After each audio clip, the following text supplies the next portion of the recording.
चलिए, thank you. दोस्तों, मेरा नाम विवेक है और मैं अल्कोहलिक हूँ। ईश्वर की कृपा से, आप सबकी शेयरिंग से, मेरी पत्नी के सपोर्ट से और इस सद्बुद्धि से कि वास्तव में रिकवरी के लिए वो 12 कदमों का कार्यक्रम ही सब कुछ है। इस सद्बुद्धि के होने के कारण से आज के दिन भी शराब का कोई ख्याल नहीं आया। जिस दिन से अल्कोहलिक्स अनोनिमस में कदम रखा, ईश्वर की ऐसी कृपा रही कि आज तक कभी ख्याल नहीं आया और शायद इसीलिए अभी तक शराब से बचा हुआ हूँ। शेषराज भाई, बहुत बहुत बहुत स्वागत है आपका। मुझे आज भी बहुत अच्छे से याद है, वो ऑनलाइन मीटिंग्स का जमाना शुरू हुआ था 2020 में, और आपको मैंने जी हाँ, फोन जी हाँ। लगाया था। वो काफी नई नई बात थी और उस दिन बारिश हो रही थी। महीना तो जी मार्च या अप्रैल का था, हाँ। लेकिन पता नहीं बारिश हो रही थी और नेटवर्क नहीं आ रहा था आपके वहाँ। ऐसा कुछ हो रहा था। तब में तो एक बड़ा वो अच्छा समय है और बहुत ही अच्छा टॉपिक है दोस्तों आज का, सेल्फ विल और गॉड्स विल। ये इतनी बड़ी, मतलब ऐसी असमंजस वाली चीज है कि इसमें ना चाहते हुए भी मैंने कई बार गच्चा खाया। चलिए, ए में आने के पहले की तो बात मैं छोड़ ही दूं, लेकिन अगर बात की भी बात देखूं तो कुछ समय तक तो मेरे अंदर बेईमानी थी। सेल्फ विल, मतलब गॉड्स विल के नाम पे मैं कहीं ना कहीं सेल्फ विल चला लेता था। फिर जब थोड़ी थोड़ी ईमानदारी आने लगी तो ये समझ में आया कि यार, मेरी बुद्धि का दायरा संकुचित है। मैं ईश्वर की इच्छा को समझ ही नहीं पाता हूँ और अनजाने में स्वयं की इच्छा चला बैठता हूँ। तो ये बड़ी एक तरह की पशोपेश थी और समय लगा इसमें। मैं चाहता था कि ये मामला फटाफट सुलझ जाए, फटाफट मुझे समझ में आ जाए।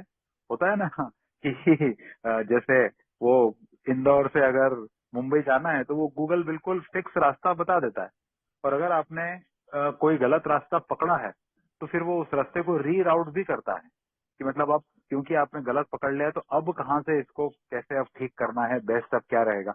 ऐसी कोई चीज हो जाए, पर वो ऐसा तो कोई संभव होता नहीं है। तो वो धीरे धीरे अनुभव के साथ में लोगों के, स्पॉन्सर के, आप सभी के, उसी पर कोशिश कर रहा हूँ। तो आज इसी टॉपिक पर शेषराज भाई से हम दोस्तों अपने डाउट्स क्लियर करेंगे। मेरा आप सभी से रिक्वेस्ट है कि खुलकर सवाल पूछिएगा यार, बहुत जरूरी है। यही वो चीज है ना जहाँ पर हम ईमानदार होते हुए भी कई बार अनजाने में बेईमान हो बैठते हैं और फिर बाद में ये गिल्ट भी आता है कि यार, मैं बेईमान तो नहीं था, ये गलती से हुआ कि मैंने जानबूझ के किया, ये समझ में नहीं आता है, बड़ा पशुपेश हो जाता है। तो शुरू के कुछ सवाल हैं शेषराज भाई, वो मेरी तरफ से हैं और कुछ एक कॉमन भी दुविधाएं हैं, तो वो मैं अपनी तरफ से आपके सामने रखता हूँ।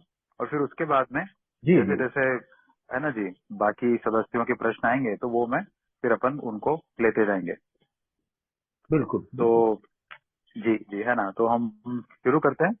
सबसे पहले शेषरा की एक ये सवाल आता है कि भाई अ, मैं जब ए में आया, जब मेरे को ए का पता चला, उसके भी पहले से, मान लीजिए वो समय जब मैंने कभी शराब को हाथ भी नहीं लगाया था, है ना, तो तब से ही मैं तो सेल्फ फील चला ही रहा हूँ। ऐसा तो है नहीं कि सेल्फ फील जी, मैंने सिर्फ शराब हाथ में आई तभी से चलाई। तो तब भी से मैं सेल्फ फील चला रहा हूँ। मेरा जीवन में बहुत सारा मेरे साथ अच्छा भी हुआ और बहुत सारा बुरा भी हुआ। तो सेल्फ विल जब मैं शुरू से ही चला रहा हूं तो ऐसा तो नहीं है कि हमेशा मेरे साथ बुरा ही बुरा हुआ।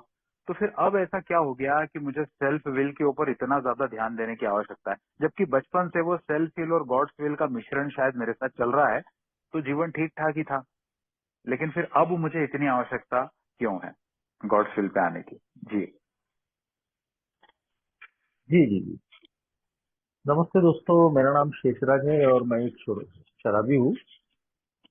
भगवान की बहुत ही असीम कृपा है कि आज मैं शराब के घूट से दूर हूँ। पिछले 18 सालों से मैं ए से जुड़ा हूँ और मैं मेरा होम ग्रुप भी है नागपुर में, समाधान समूह। और मैंने स्पॉन्सर भी लिया हूँ। दोस्तों, जो सवाल अभी विवेक भाई ने रखा है, बिल्कुल इसमें कोई दो राय नहीं है। और मैं खुद भी जब अपने अतीत में जाता हूँ, अतीत का मतलब जैसा अभी विवेक भाई ने भी बोला कि सिर्फ अल्कोहलिज्म का ही पीरियड नहीं, अल्कोहलिज्म के पहले की भी जो मेरी जिंदगी है, तो उसकी भी एक दास्तान है, उसकी भी एक कहानी है। और ए में आने के बाद में ही मुझे कहीं तो भी उसका आत्मचिंतन करने का मौका मिला। और इसमें कोई दो राय नहीं है दोस्तों कि ये जो सेल्फ विल, स्वेच्छा भरा जो जीवन था, तो अल्कोहल आने के पहले भी था। और ये भी बात बिल्कुल सही है कि वो जो मेरा स्वेच्छा भरा जीवन था, तो सिर्फ मेरा नुकसान ही हुआ, मेरा कहीं तो भी मुझे उसकी हानि ही हुई, ऐसा कुछ नहीं था। जहाँ तक मेरी बात है, मेरे घर में ही मैंने शराबीपन देखा था। मेरे पिताजी भी शराबी ही थे। और एक शराबी कैसे खुद बर्बाद होता है, उसके परिवार को क्या कुछ सहन करना पड़ता है, वो खुद मैंने भोगा था। और बड़ी जैसे तैसे मेरी पढ़ाई हो पा रही थी, क्योंकि उनकी नौकरी चले गई थी, वो बीमार रहा करते थे, तो घर का सारा माँ को ही देखना पड़ता था। और सीधी बात है कि फिर मेरी तरफ देखने वाला, मेरे एजुकेशन की तरफ ध्यान देने वाला कोई नहीं था। मगर बचपन से ही थोड़ा मैं पढ़ाई से जुड़ाव रखता था, और पढ़ाई के मामले में थोड़ा अच्छा भी था। और इसीलिए दोस्तों, उसके बाद में मेरी जिंदगी के जो भी अहम फैसले थे, वो मुझे ही लेने पड़े। जैसा कि आज मैं एक अच्छे प्रोफेशन में हूँ, तो उसका चुनाव मैंने खुद किया था। मुझे पढ़ाई के अलावा और भी बहुत सारे क्षेत्रों में रुचि थी, चाहे वो सोशल हो, रिलीजियस हो, पॉलिटिकल हो। मैं गाना अच्छा गाता था। बाद में मैंने साहित्य में भी रुचि लिया, वहाँ भी एक अच्छा नाम मैंने बनाया था। अपने एरिया में भी मुझे काफी इज्जत मिला करती थी। तो घर से मेरे पे कोई कंट्रोल नहीं था, और अपनी लाइफ को मैं खुद अपने ढंग से जी रहा था। तो ये सारी जो चीजें थी, उसमें से बहुत सारी चीजों में मुझे सफलता भी मिली, क्योंकि एजुकेशन के मामले में मैंने कौन सा कोर्स चुनना चाहिए, कौन से प्रोफेशन में जाना चाहिए, कैसे पढ़ाई करनी चाहिए, बाकी चीजों में अपने आप को कैसे डेवलप करना चाहिए, तो ये मुझे बैठ के बताने वाला कोई नहीं था। ये मैंने खुद ही निर्णय लिए, और खुद ही अपने आप को मैंने डेवलप किया। तो ये सफलताएं मुझे मिली, मगर शायद वही मेरे अंदर में जो इगोइस्टिक नेचर था मेरा, कि बचपन से ही जो मैं लोगों की तारीफें सुन सुन के जो बड़ा हुआ था, कि देखो इसके घर की परिस्थितियां इतनी खराब है, उसके बावजूद भी ये कितना अच्छा है, होशियार है, एक्टिव लड़का है। तो शायद ये जो तारीफें सुन सुन के जो मैं बचपन से बड़ा हुआ, और बाद में कुछ अचीवमेंट्स मैंने जिंदगी में जो मैंने देखे, तो उसने मेरे ईगो को, मेरे घमंड को और मजबूत कर दिया। आई एम डिफरेंट, मैं बाकी लोगों से कुछ अलग हूँ, ये कब मेरे अंदर में आ गया, पता ही नहीं चला। और फिर उसके बाद में दोस्तों, ये जो मेरा सेल्फ विल था, जो कहीं तो भी अच्छी चीजों में मैं उपयोग कर रहा था, लेकिन शराब जैसे शौक मैंने अपने जिंदगी में जो लागू कर दिए, उसके बाद में शराब के साथ साथ मैं तंबाकू, खर्रा, ये चीजें भी मैं सेवन करने लगा। तो कहीं तो भी कब मेरा जो सेल्फ विल मेरे अच्छे काम के लिए था, मैं गलत निर्णय नहीं लेने लगा, जो मेरे हित में नहीं थे, तो पता भी नहीं चला दोस्तों। और इसलिए जो चीज, चाहे मैं अपने मन से कर रहा हूँ, उसका निर्णय लेने वाला, उसकी जिम्मेदारी लेने वाला मैं खुद हूँ। मगर जब वो फैसले ठीक होते रहते हैं, तब कोई फर्क नहीं पड़ता।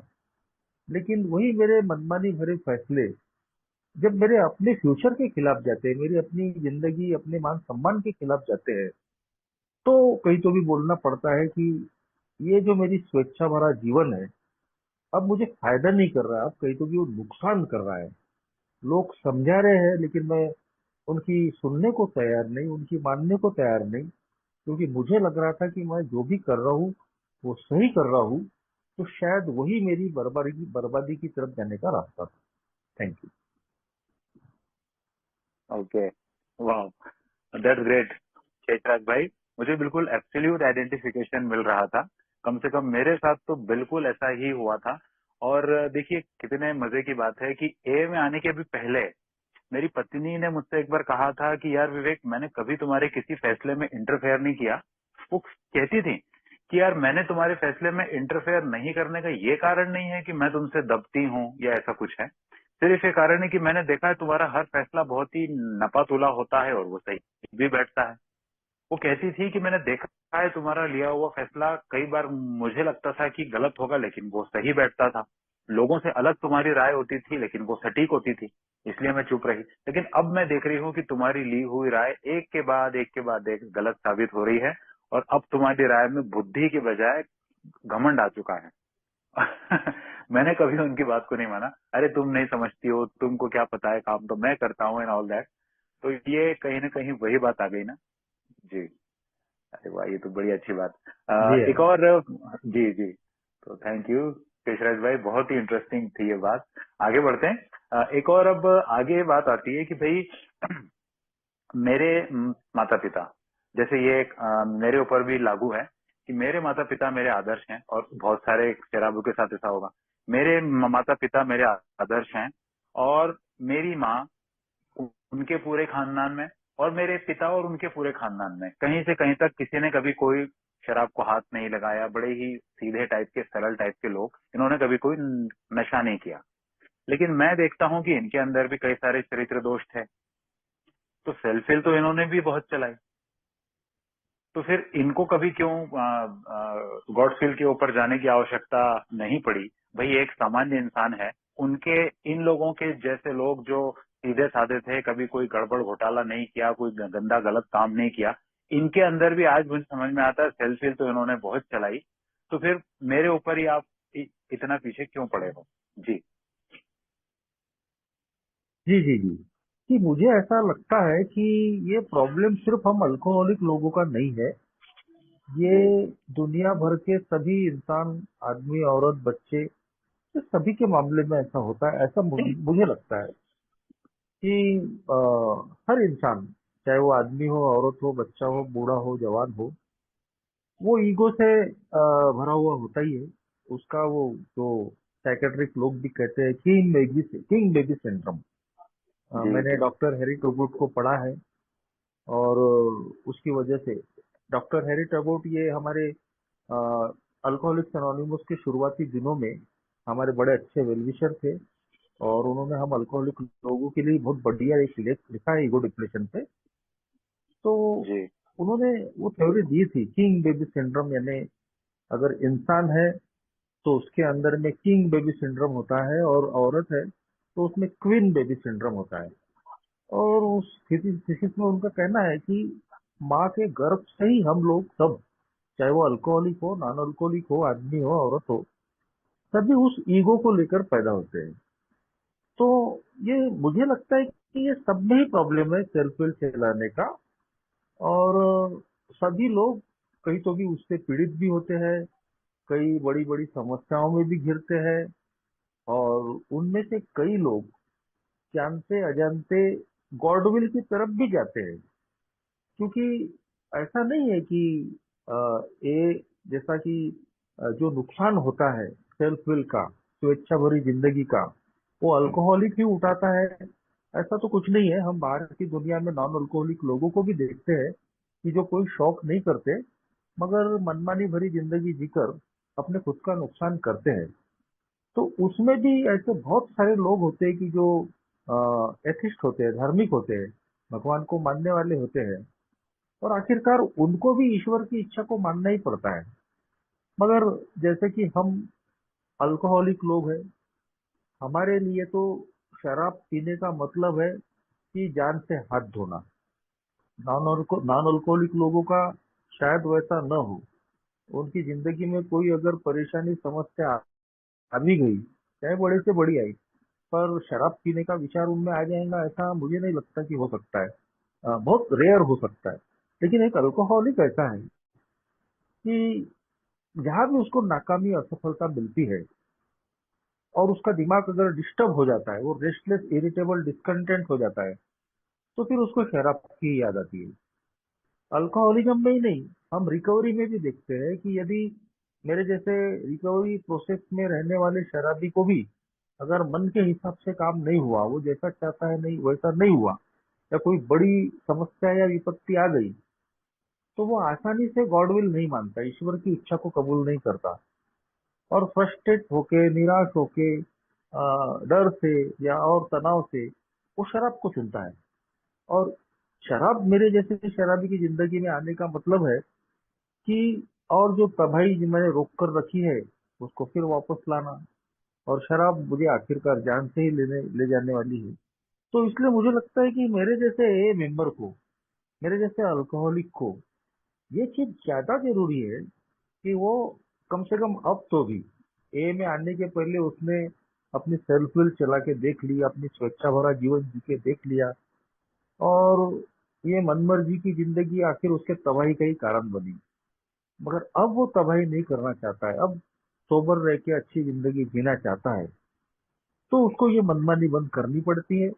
और जो भी गॉड विल है, जो भी ईश्वर की इच्छा है, और ये ने साफ कर दिया है, God as we understood him, हमारी जी। कॉन्सेप्ट का ईश्वर। मैं कई बार शेयर कर चुका हूँ कि मैं बिल्कुल कंप्लीट नास्तिक बन के ए में आया था आखिरी के दिनों में।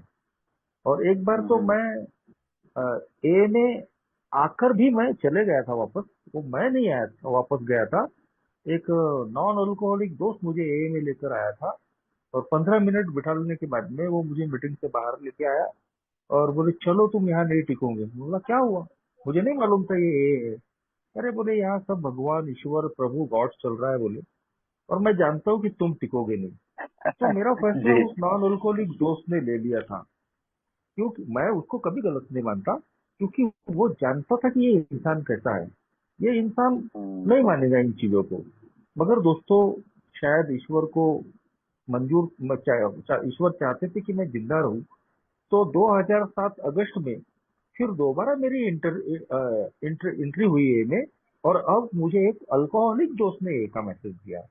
ये ग्रेस ऑफ गॉड है। Thank you.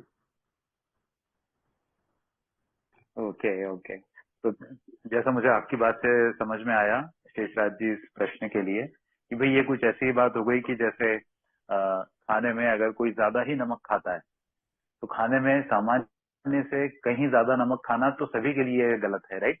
लेकिन अगर किसी को हाई बीपी की जी प्रॉब्लम पहले से ही है तो फिर उसके लिए तो वो जहर है ना? तो ये इसको कम जी से कम बिल्कुल। डिफरेंशिएशन को स्वीकार करना पड़ेगा, है ना? इसमें अगर वो जी सेल्फ पिटी में आ जाता है कि अरे ये साला ईश्वर ने मेरे से ही दुश्मनी क्यों निकाल ली, मुझे ही हाई बीपी का प्रॉब्लम क्यों है, तो बात नहीं बनेगी। स्वीकारिता जो है वो उसको उसके अंदर चाहिए। जी, बहुत बहुत आभार। दोस्तों, अगर आपके कोई भी प्रश्न हो तो प्लीज हैंड रेस करिए, मंच खुला है। ओके, आगे बढ़ते हैं। एक प्रश्न शेषराज जी ऐसा आया है, थोड़ा सा अलग सा है कि भाई, जी चलिए, पहले अरविंद भाई का हैंड रेस हुआ है। जी प्लीज अरविंद भाई। जी धन्यवाद विजय। मैं अरविंद अल्कोहलिक प्रयागराज से। जी। मेरा हाय प्रश्न अरुण ये जी। था। जी जी नमस्कार नमस्कार। कि मेरा प्रश्न ये था कि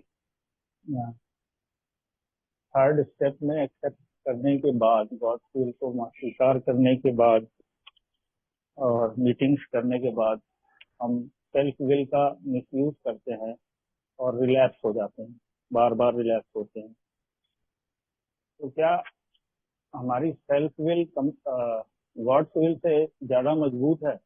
या दूसरे शब्दों में गॉड्स विल कमजोर है सब सेल्फ विल से? और दूसरी चीज की, अगर सब गॉड्स विल से ही चल रहा है तो हमारे अच्छे और बुरे कर्मों का बराबर तो वो एकदम एक बराबर हो जाएंगे, ना कोई अच्छा कर्म होगा ना कोई बुरा, क्योंकि सब गॉड्स विल है। और हम हमेशा अच्छा कर्म तो कर नहीं सकते हैं, क्योंकि कहा भी गया है कि हम संत नहीं है और ना संत बन सकते हैं। तो क्या ये नियतिवाद या डिटर्मिनिज्म सही है? जी जी। बहुत अच्छा सवाल आपने किए। मैं तो एक अल्कोहलिक के हिसाब से ही इसका उत्तर दूंगा, क्योंकि मैं बहुत बड़ा तत्वज्ञानी तो हूँ नहीं, और मैं उस चक्कर में भी नहीं पड़ूंगा बहुत ज्यादा डिफाइन डिफाइन व्याख्या करने के। मैं सिंपल तरीके से एक ए मेंबर होने के नाते जो मैंने अनुभव किया वही मैं आपको बताने की कोशिश करूंगा। जो पहला सवाल जो आपने किया है कि क्या हमारी जो सेल्फ विल है वो गॉड्स विल से भारी है, क्योंकि बार बार वो गॉड विल पे क्यों भारी पड़ती है। तो ये हमारी नेचुरल इंस्टिक्ट है हमारी नैसर्गिक प्रवृत्ति है कि हम हमारा अहंकार ही इस तरीके से बना है कि जो हमको बार बार प्रेरित करता है कि नहीं, अपने मन से चलो, अपने हिसाब से चलो। वो हमारे अंदर ही है कि मैं सब कुछ अपने हिसाब से चाहता हूँ और इनसिक्योर रहता हूँ कि ऐसा न हो जाए यार, मेरे पास जो है वो चला तो न जाए, या जो मुझे मिलने वाला है वो दूसरे को तो न मिल जाए। तो ये इनसिक्योरिटी हमारी हमेशा अपना सेल्फ विल चलाने के लिए, अपनी मर्जी चलाने के लिए, और हमको आनंद भी आता है उसमें कि मेरे हिसाब से होना चाहिए, मैं जैसा चाहता हूँ वैसा होना चाहिए। तो बार बार हम वही चीज करने की कोशिश करते हैं। और इसीलिए जो बोला है कि ए के जो स्टेप्स है, ए के जो कदम है, वो एक बार ले लेने से नहीं होता है। ये डेली प्रैक्टिस का प्रोग्राम है। रोज आपके अंदर अपनी सेल्फ विल जागेगी और रोज उसको पहचान कर आपको गॉड विल पहचानना है।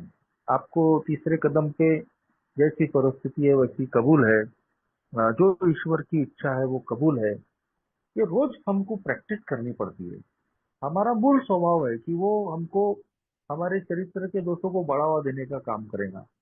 हमको रोज वो अंदर से ऐसे आएंगे आदेश कि हम अपनी मनमानी करें, हम अपने हिसाब से जीवन को चलाएं।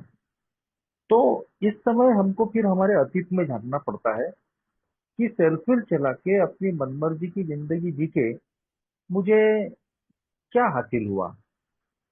सफलता हासिल हुई, असफलता हासिल हुई, बर्बादी हासिल हुई, या अच्छा हुआ। जब मैं इसमें जाता हूँ और फिर मैं ये भी ध्यान रखता हूँ कि मैं एक अल्कोहलिक हूँ, अगर मैं फिर मनमानी करूंगा और गलती अगर बड़ी हो गई तो वापस दोबारा फिर अल्कोहल की तरफ भी मैं जा सकता हूँ। तो इसलिए मेरे पास में एक ही रास्ता है कि मैं गॉड विल को पहचानूं। और यस, गॉड विल कहीं भी कभी भी सेल्फ विल से ज्यादा भारी ही है, मगर मैं उसको अगर काम करने देता हूँ तो। यदि मैं सब कुछ तबाह बर्बाद होने के बाद में भी ये चीज मानने को तैयार नहीं हूँ कि भाई मैं कैपेबल नहीं हूँ, मैं भगवान नहीं हूँ, मैं दुनिया नहीं चला रहा, कहीं तो भी मुझे हार मानना पड़ेगा, समर्पण करना पड़ेगा। मेरे से पावरफुल जो ताकत है उसकी इच्छा के मुताबिक जीवन जीना पड़ेगा। मैंने शराब के मामले में वो करके देखा है। ईश्वर नहीं चाहते थे, मेरी समझ के ईश्वर, कि मैं दारू पी पी के मरूं, करके ही उन्होंने बार बार मुझे बचाया। तो जब मैंने सरेंडर किया, हार माना, तो मेरी शराब बंद हो गई। तो वैसे ही मेरी जिंदगी के जो बाकी के प्रॉब्लम है, वो भी अगर मैं अपने आप को ईश्वर पे निर्भर करता हूँ तो देर से देर उसका भी हल मुझे मिलने वाला है, और मिलता है। इन 18 सालों में मैंने देखा हूँ, 18 साल पहले जितनी भी समस्याएं लेकर मैं आया था ए में, उसमें से एक भी समस्या आज नहीं है। मेरी शादी नहीं हुई थी, ए में आने के बाद शादी हो गई। काम धंधा खराब था, आज थोड़ा बहुत ठीक है। लोगों ने बायकॉट कर दिया था, आज फिर से लोगों ने अपना लिया। दारू पी पी के मरने वाला था, आज कहीं तो भी मैं जिंदा हूँ। तो जब मैंने अपनी मनमर्जी की जिंदगी छोड़ी, तब आज एक अच्छी जिंदगी जी रहा हूँ। तो अब फिर से अगर मैं मनमानी करूंगा तो फिर वापस वही जाना है मुझे। और इसीलिए आज मैं कोशिश करता हूँ कि मैं ईश्वर की इच्छा को आज के दिन मेरी जिंदगी में काम करने दूं। Thank you. जी। जी धन्यवाद। धन्यवाद। Okay, thank you very much Arvind भाई, थैंक्स अ लॉट शेषराज भाई। आपने जो उत्तर दिया ना, उसी से मुझे देखिए कितना जरूरी है हमारे लिए किसी भी ओल्ड टाइमर की इस बात को ध्यान से सुनना। अभी मुझे अच्छे से क्लियर होता है शेषराज जी ने जो बताया उससे कि भाई मेरे स्टेप पर करने से ही बात खत्म नहीं हो जाती, मेरा स्टेप पर पूरा हो जाता है। फिर भी अभी कल भी एक कोई बंधु बोल रहे थे कि भाई स्टेप 10 बहुत ज्यादा इंपॉर्टेंट है। वही मुझे बार बार क्या कहते हैं, revision, review of my conduct ना, वो मेरे को उसका मौका देता है। और वो शायद से इसीलिए जो इनटू एक्शन वाला चैप्टर है उसमें वो 10वें कदम के लिए ही बिल डब्ल्यू ने ये लिखा है कि what we really have is a daily reprieve sir, right है ना। वो एक दिन के हिसाब से एक मिली हुई राहत है जो इस बात पर निर्भर करती है जी कि हम जी। अपनी आध्यात्मिक स्थिति का रख रखाव, मतलब जो अभी शेषराज जी ने बात बताई दोस्तों कि वो मेरे करने, एक बार करने से नहीं होगा, मैं उसको कितना ध्यान उस पर देता रहता हूँ। ओके, थैंक यू जी। अमित भाई प्लीज। जी धन्यवाद। जी नमस्कार दोस्तों, मैं सर आपके स्वामी शक्ति हूँ, मेरा नाम अमित है। एक प्रश्न था मेरा। एक बहुत ही पुरानी कहावत है, हर आदमी अपने जीवन का शिल्पकार होता है, यही चीज मैंने माना। फ्री विल जो है वो भगवान का जो है सबसे बड़ा दिया हुआ गिफ्ट है इंसान के लिए। और मैं उसी को चला के सारा भी बता। तो ये जो फ्री विल है जो कि गॉड गिफ्ट है, और सेल्फ विल जो कि ए के हिसाब से हमें बताया जाता है, और गॉड विल, इन तीनों में क्या अंतर है? और मतलब हम लोग क्या फ्री विल और सेल्फ विल जो है वो सेम है, या इसमें कोई डिफरेंस है? जी। जी जी जी, थैंक यू, बड़ा अच्छा सवाल जी। है। ये अगर मुझे पहले अगर एक लिख कर दे दिया रहता है तो मैं याद भी करता और बहुत अच्छे से और बता पाता, लेकिन फिर भी मैं कोशिश करूंगा। और इसमें कोई शक नहीं है कि फ्री विल जो हमको एक अधिकार दिया है ईश्वर ने, नेचर ने, तो कहीं तो भी ये हमारे लिए, हमारे इंसान के लिए बहुत ही जरूरी चीज है। और हम ईश्वर पे डिपेंड होने की बात जरूर करते हैं, मगर हमको ये भी तो ध्यान रखना है कि ईश्वर ने हमको बुद्धि दी है, शरीर दिया है, हाथ पांव दिए हैं। तो ईश्वर पे डिपेंड होने का मतलब ये तो नहीं है कि हर चीज के लिए हम ईश्वर पे डिपेंड हो। क्योंकि हर बात, वो मराठी में कहावत है हमारे यहाँ, देगा हरी अन पलगावरी, यानी भगवान हम मुझे बैठ के ही सब कुछ दे दे। तो ऐसा तो होने वाला नहीं है। क्योंकि जब ईश्वर ने, प्रकृति ने हमको बुद्धि दी है, विजडम दिया है, विवेक दिया है, हाथ पांव दिया है, शरीर दिया है, तो वो कर्म करने के लिए ही दिया है। मगर और ये जो एक अधिकार जो अभी अमित भाई ने कहा कि फ्री विल का, कि मैं स्वेच्छा से अपनी विचार कर सकूं, स्वेच्छा से अपनी जिंदगी जी सकूं, तो ये अधिकार तो मेरे लिए बहुत जरूरी है, एक उपहार है। लेकिन मैं अपने अनुभव से ही सोचूं कि इसका मैंने दुरुपयोग किया या उपयोग किया। मुझे नैसर्गिक अधिकार है कि मैं अपनी लाइफ का निर्माता बनूं, मैं अपनी बुद्धिमत्ता का उपयोग करके जीऊं अपनी जिंदगी में, काम धंधे पे, हर जगह। लेकिन जब मेरा फ्री विल सेल्फ विल बन जाता है, मैं अपनी मर्जी से चलने लग जाता हूँ, मुझे संभालने वाले, मेरी केयर करने वाले मुझे लगातार समझाते रहते हैं कि तुम गलत ट्रैक पे जा रहे हो। मैं जब तक ठीक और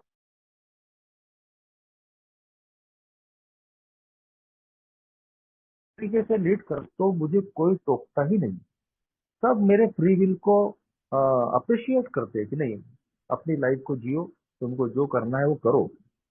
मगर जैसे ही मेरा फ्री विल सेल्फ विल की तरफ बढ़ता है, मैं अपनी मनमर्जी की जिंदगी जीने लगता हूँ, तो लोग मुझे समझाने लगते हैं ये रास्ता गलत है, तुम कुछ गलत कर रहे हो।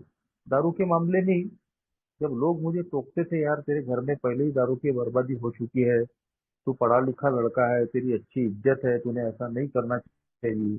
तो मैं ये कहता था कि नहीं नहीं, मेरा ऐसा थोड़ी है, मैं बाकी के लोगों के जैसा हूँ क्या।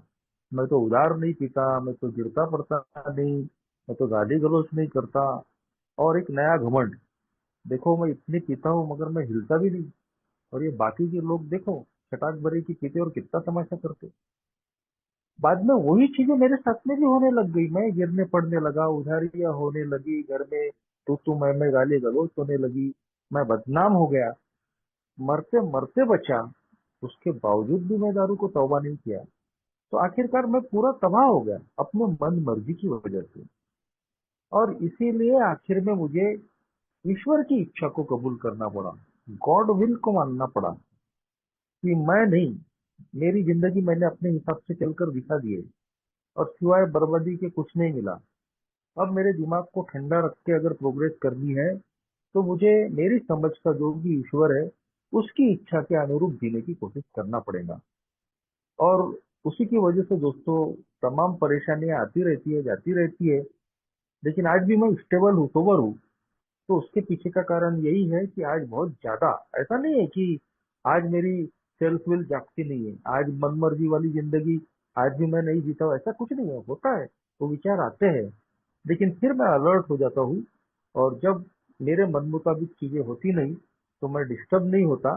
मैं ईश्वर की इच्छा को कबूल कर कर जीने की कोशिश करता हूँ। Thank you. Thank you very much Sheshraj भाई। एक बड़ी अच्छी इसी से बात याद आ जाती है कि वो ए में एक कहावत है जो अपने आप में एक पैराडॉक्स भी है कि सिर्फ एक उच्च शक्ति पर निर्भर होकर ही मैं आत्मनिर्भर बनता हूँ, है ना। तो भाई मैंने अपनी इच्छा बहुत चला के देख ली। ये फ्री विल के नाम पे बड़ा अच्छा प्रश्न पूछा अमित भाई ने। ये फ्री विल के नाम पे मैं अपनी जिंदगी संभाल सकता हूँ, मुझे अधिकार है, मैंने आज तक बहुत किया है, घर मैं चला रहा हूँ, इसके नाम पर मैंने अपनी वाली बहुत चला के देखी और सबसे ज्यादा कष्ट मुझे ही हुआ यार उसका। चाहे मेरा सभी परेशान हुए, इसमें कोई दो मत नहीं है, लेकिन फिर भी एक शराबी खुद जितना परेशान हुआ है उतना तो परेशान और कोई नहीं हुआ रहेगा, है ना। तो ये मुझे काफी अच्छे से सबूत मिल जाता है। और खासतौर से जब मेरा स्टेप पर चालू होता है ना, तब मुझे असली एक एक चीज के प्रमाण मिलते हैं कि अच्छा यार, कि सिर्फ शराब छोड़ने से मेरा काम क्यों नहीं चल पाया, क्यों ऐसा था कि उसके बाद में भी घर में झगड़े हो रहे थे, या फिर शराब के बिना वाला जीवन में मुझे आनंद क्यों नहीं आ रहा था। ये मुझे तब समझ में आता है कि यार हाँ, वो अपनी फ्री विल के नाम पे अपनी वाली मैंने चलानी नहीं छोड़ी, इसीलिए वो आनंद मुझे नहीं आ रहा था। जी, बहुत बढ़िया। ईश्वर की कृपा से बड़ा अच्छा सेशन हमारा चल रहा है। बढ़िया बढ़िया जी। आगे पवन भाई प्लीज। नमस्ते दोस्तों, मेरा नाम पवन है, मैं एक शराबी हूँ। शेषराज भाई के जवाब देने से मेरे काफी आइडेंटिफिकेशन भी मिल रहे हैं और आइडियाज भी क्लियर हो रहे हैं। लेकिन मैं एक जानना चाहूंगा शेषराज भाई कि गॉड विल को मैं पहचानूं कैसे, उसके कुछ टूल्स है क्या अपने पास में कि अपन गॉड विल्स को ऑलवेज अलर्ट रह के पहचान सके। अरे वाह पवन भाई, ये तो आपने बड़ा मतलब है ना, जी जी इसको जी। कहते हैं ना, शेषराज भाई को फॉर्मूला दे दो आप तो क्या। ये बड़ा काम में आएगा जी। नहीं, हाँ बिल्कुल कोशिश करूंगा। जी अभी भी कई बार ऐसा होता है, चाहे 18 साल हो रहे हो, लेकिन अभी भी कई बार होता है कि ये चीज पहचानना मुश्किल हो जाता है कि मैं जो कर रहा हूँ, जो चल रहा हूँ, तो वो सही में सेल्फ विल है या गॉड विल है। मेरा स्वभाव तो यही है कि वो अपनी सेल्फ विल को भी ईश्वर की इच्छा बताने की कोशिश करता है कि नहीं नहीं नहीं, मैं जो भी कर रहा हूँ वो बिल्कुल सही कर रहा हूँ, ठीक कर रहा हूँ। और मेरा ईश्वर भी यही चाहता है कि मैं जो कर रहा हूँ ना वो सही है। लेकिन एक सेरेनिटी प्रेयर में बहुत बढ़िया वर्ड है, विजडम, सत्सद विवेक बुद्धि। और यही चीज मेरे अंदर में नई थी और आज भी पूरी तरीके से नई है। और शायद इसीलिए कहते हैं कि यदि आप अपने तरीके से जियोगे, अपने तरीके से निर्णय लोगे, तो सही चीज पहचान में नहीं आएगी। क्योंकि इतना विजडम, इतनी सत्सद विवेक बुद्धि मेरे पास है ही नहीं, वो समझ है ही नहीं मेरे पास। तो जो मेरे अनुभव कहते हैं कि ये जो विजडम है, ये जो भेद जो जानते हैं हम, जानने की कोशिश करते हैं कि कौन सी चीज मेरी सेल्फ विल है, मेरी मन मर्जी है, और कौन सी ईश्वर की इच्छा है मेरी जिंदगी में। तो मुझे ऐसा लगता है कि इसीलिए हम एक ही मीटिंग्स करते हैं, अलग अलग लोगों के अनुभव सुनते हैं, उससे हमको एक सद्बुद्धि आती है, भेद जानने का फर्क हमको पता चलता है। वैसे ही स्पॉन्सर, हमारे ओल्ड टाइमर्स, जब हम इनसे चर्चा करते हैं, क्योंकि हर चीज का फैसला लेने लायक अभी भी मैं लायक नहीं हूँ। जैसा मैंने बताया, मेरा स्वभाव है कि मैं अपनी मनमर्जी की चीजों को भी ईश्वर की इच्छा बता देता हूँ। नहीं नहीं, मेरा ईश्वर भी यही चाहता है कि मैं ये चीज करूँ।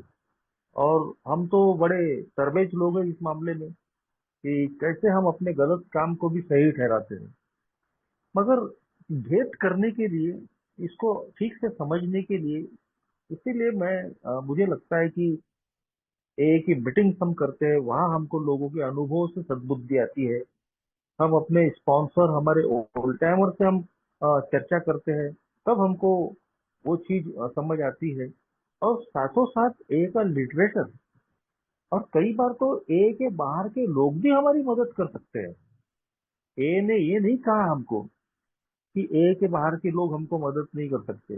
बिल्कुल ए के बाहर भी जहाँ भी हमको अपने आप को डेवलप करने के लिए, हमारी आध्यात्मिक जागृति के लिए बाहर के लोगों से भी अगर मदद लेने की आवश्यकता पड़े, तो बेशक हमको वो मदद लेनी चाहिए। तो मुझे लगता है कि मेरे जैसे अल्कोहलिक के पास तो इतनी अकल नहीं रहती, इतनी समझ नहीं रहती। हर बार, कई बार मैं समझ जाता हूँ कि नहीं यार, ये मैं अपनी मनमानी कर रहा हूँ, कहीं तो भी ईश्वर की इच्छा ये नहीं है। मुझे कहीं तो भी बैक टू पेविलियन होना पड़ेगा, ईश्वर की इच्छा को मानना पड़ेगा। मगर कई बार मैं जिद पकड़ लेता हूँ, नहीं नहीं, ऐसा होना ही चाहिए। मैं लोग मेरे हिसाब से ही चले, मेरा काम धंधा मेरे हिसाब से हो, चीजें परिस्थितियां मेरे हिसाब से हो। कई बार ऐसा आज भी होता है, लेकिन चर्चा के माध्यम से, मीटिंग में अनुभवी लोगों के अनुभव से, लिटरेचर से फिर थोड़ी बहुत समझ में आती है। जहां तक मैं समझता हूँ कि एक सिंपल अगर हमने पैरामीटर अगर इस मामले में लगाए, तो ये ज्यादा उचित रहेगा कि जब मैं ये देखता हूँ कि चीजें मैं जैसा चाहता हूँ वैसा नहीं हो रही है, तो मैंने समझ लेना चाहिए कि ये ईश्वर की इच्छा है, अब मैं इसको कबूल कर लूँ। यदि मैं जबरन लोगों को बदलने की, चीजों परिस्थितियों को बदलने की कोशिश करता हूँ, तो मैं अपनी मन मर्जी चलाने की कोशिश कर रहा हूँ, अपनी सेल्फ विल लगाने की कोशिश कर रहा हूँ, और उससे सिर्फ मेरा डिस्टरबेंस बढ़ने वाला है।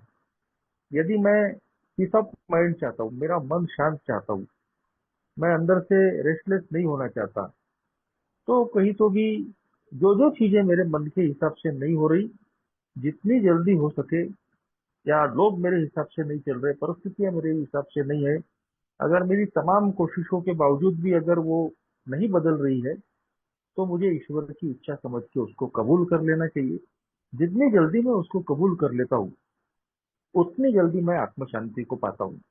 और उससे बेहतर तरीके से अगर मैं इसके रिजल्ट चाहता हूँ, तो हमारी जो सेरेनिटी प्रेयर है, आत्म शांति की प्रार्थना, उसको सिर्फ बोलना नहीं है, उसको मैं समझ के उस पर रोज के रोज अगर मैं काम करूँ, कौन सी चीजें मेरे मैं हाथ में है जो मैं बदल सकता हूँ, और कौन सी चीजें मेरे हाथ में नहीं है जिनको मैं नहीं बदल सकता, उनको यदि मैं समझने की कोशिश करता हूँ, अपनी अपने लेवल पे स्पॉन्सर की मदद से, फुल टाइमर से चर्चा करके, एक एक मीटिंग्स में लोगों के अनुभव सुन के, तो उतना जल्दी ज्यादा अच्छे तरीके से मैं भेद कर पाता हूँ कि कहाँ मैं सेल्फ विल चला रहा हूँ और कहाँ गॉड विल क्या कहती है।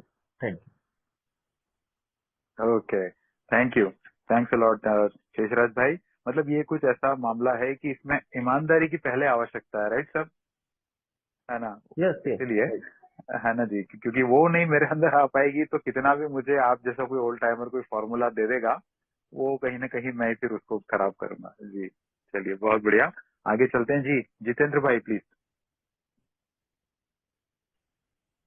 Thank you brother. नमस्कार दोस्तों, मैं सराबी, मेरा नाम जितेंद्र है। शिशराज भाई से एक क्वेश्चन था मेरा कि मेडिटेशन कितनी हेल्प करता है गॉड विल जानने में, और मेडिटेशन किस तरह सर कितने टाइम किया जाना चाहिए इस चीज के लिए, क्या प्रोसीजर है उसका? अरे वाह जितेंद्र भाई, बहुत ही जी जी। जी शेषराज जी भाई जी। प्लीज। हाँ हाँ। बिल्कुल, जब हम 11वें कदम के पहले के कदमों को अगर अच्छा खासा प्रैक्टिस करते हैं, क्योंकि ये मुझे अपने अनुभव लगते हैं कि भाई डायरेक्ट हम अगर 11वें कदम पे मेडिटेशन करने बैठेंगे, तो उसके परिणाम उतने ठीक तरीके से नहीं आएंगे। 11वें कदम तक जाने के पहले के जो कदम है, यदि मैं अच्छे तरीके से अपने जीवन में प्रैक्टिस कर रहा हूँ, मेरा हाउस अच्छे से क्लीन हुआ है। हाउस क्लीन क्या है आप सब जानते हैं। चौथे कदम से लेके तो 7वें कदम तक हाउस क्लीनिंग की प्रक्रिया है। अपने चरित्र के दोषों को जानना, उनको कम करने की कोशिश करना, फिर 10वें कदम में डे टू डे लाइफ में जब भी ऐसी कुछ चीजें होती है, तो कैसे उनसे बचने की कोशिश करना, अगर गलती हो गई तो माफी मांग लेना, माफ करना, अमेंड करने की कोशिश करना। तो जब इन 1 से लेके 10 कदम तक हम अ, अच्छे तरह, यानी 100% तो एक प्रोग्राम कहता ही नहीं है, थोड़ा बहुत अच्छा अगर हमने अपना सफर तय किया है तो 11वें कदम में बड़े आसानी से हम मेडिटेट कर पाते हैं। और जहाँ तक मेरा अनुभव है कि इसकी तुलना बाहर की दुनिया से करना ठीक नहीं है। अल्कोहलिक्स अनोनिमस का जो मेडिटेशन है बहुत ही सिंपल मेडिटेशन है, जिसमें भगवान से प्रार्थना करके हम अपना आत्मचिंतन करके थोड़ी देर के लिए कहीं तो भी बाहर की दुनिया से निकलकर अपने अंतर मन में जाने की कोशिश करते हैं। और उसके पहले बिल्कुल वो मेडिटेशन के पहले हम छानबीन की प्रक्रिया में भी रहते हैं, हमारा सेल्फ एग्जामिनेशन भी चलते रहता है। तो मेडिटेशन का मतलब ही है कि हम बाहर के कोलाहल से थोड़ी देर के लिए अपने आप को एक जगह कंसंट्रेट करें, अपने ध्यान को मन को एक जगह केंद्रित करें। और इस प्रक्रिया में कई बार हमारी अच्छी बुरी चीजें भी हमारे सामने में आती ही जाती है, और उसमें हमको समझ में आता है जब हम चिंता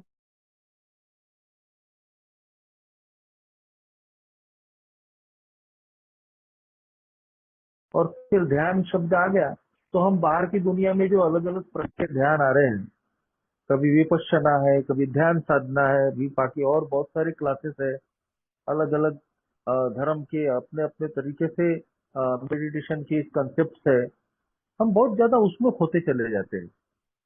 ए का कहना ये नहीं है कि हम बाहर की दुनिया की जो चीजें हैं उनको अ, अपने लिए नहीं ले सकते। बिल्कुल, ये तो कहती है अपनी सोबरेटी के लिए बाहर की धार्मिक आध्यात्मिक जितनी भी चीजें हैं सबका उपयोग आप कर सकते हो।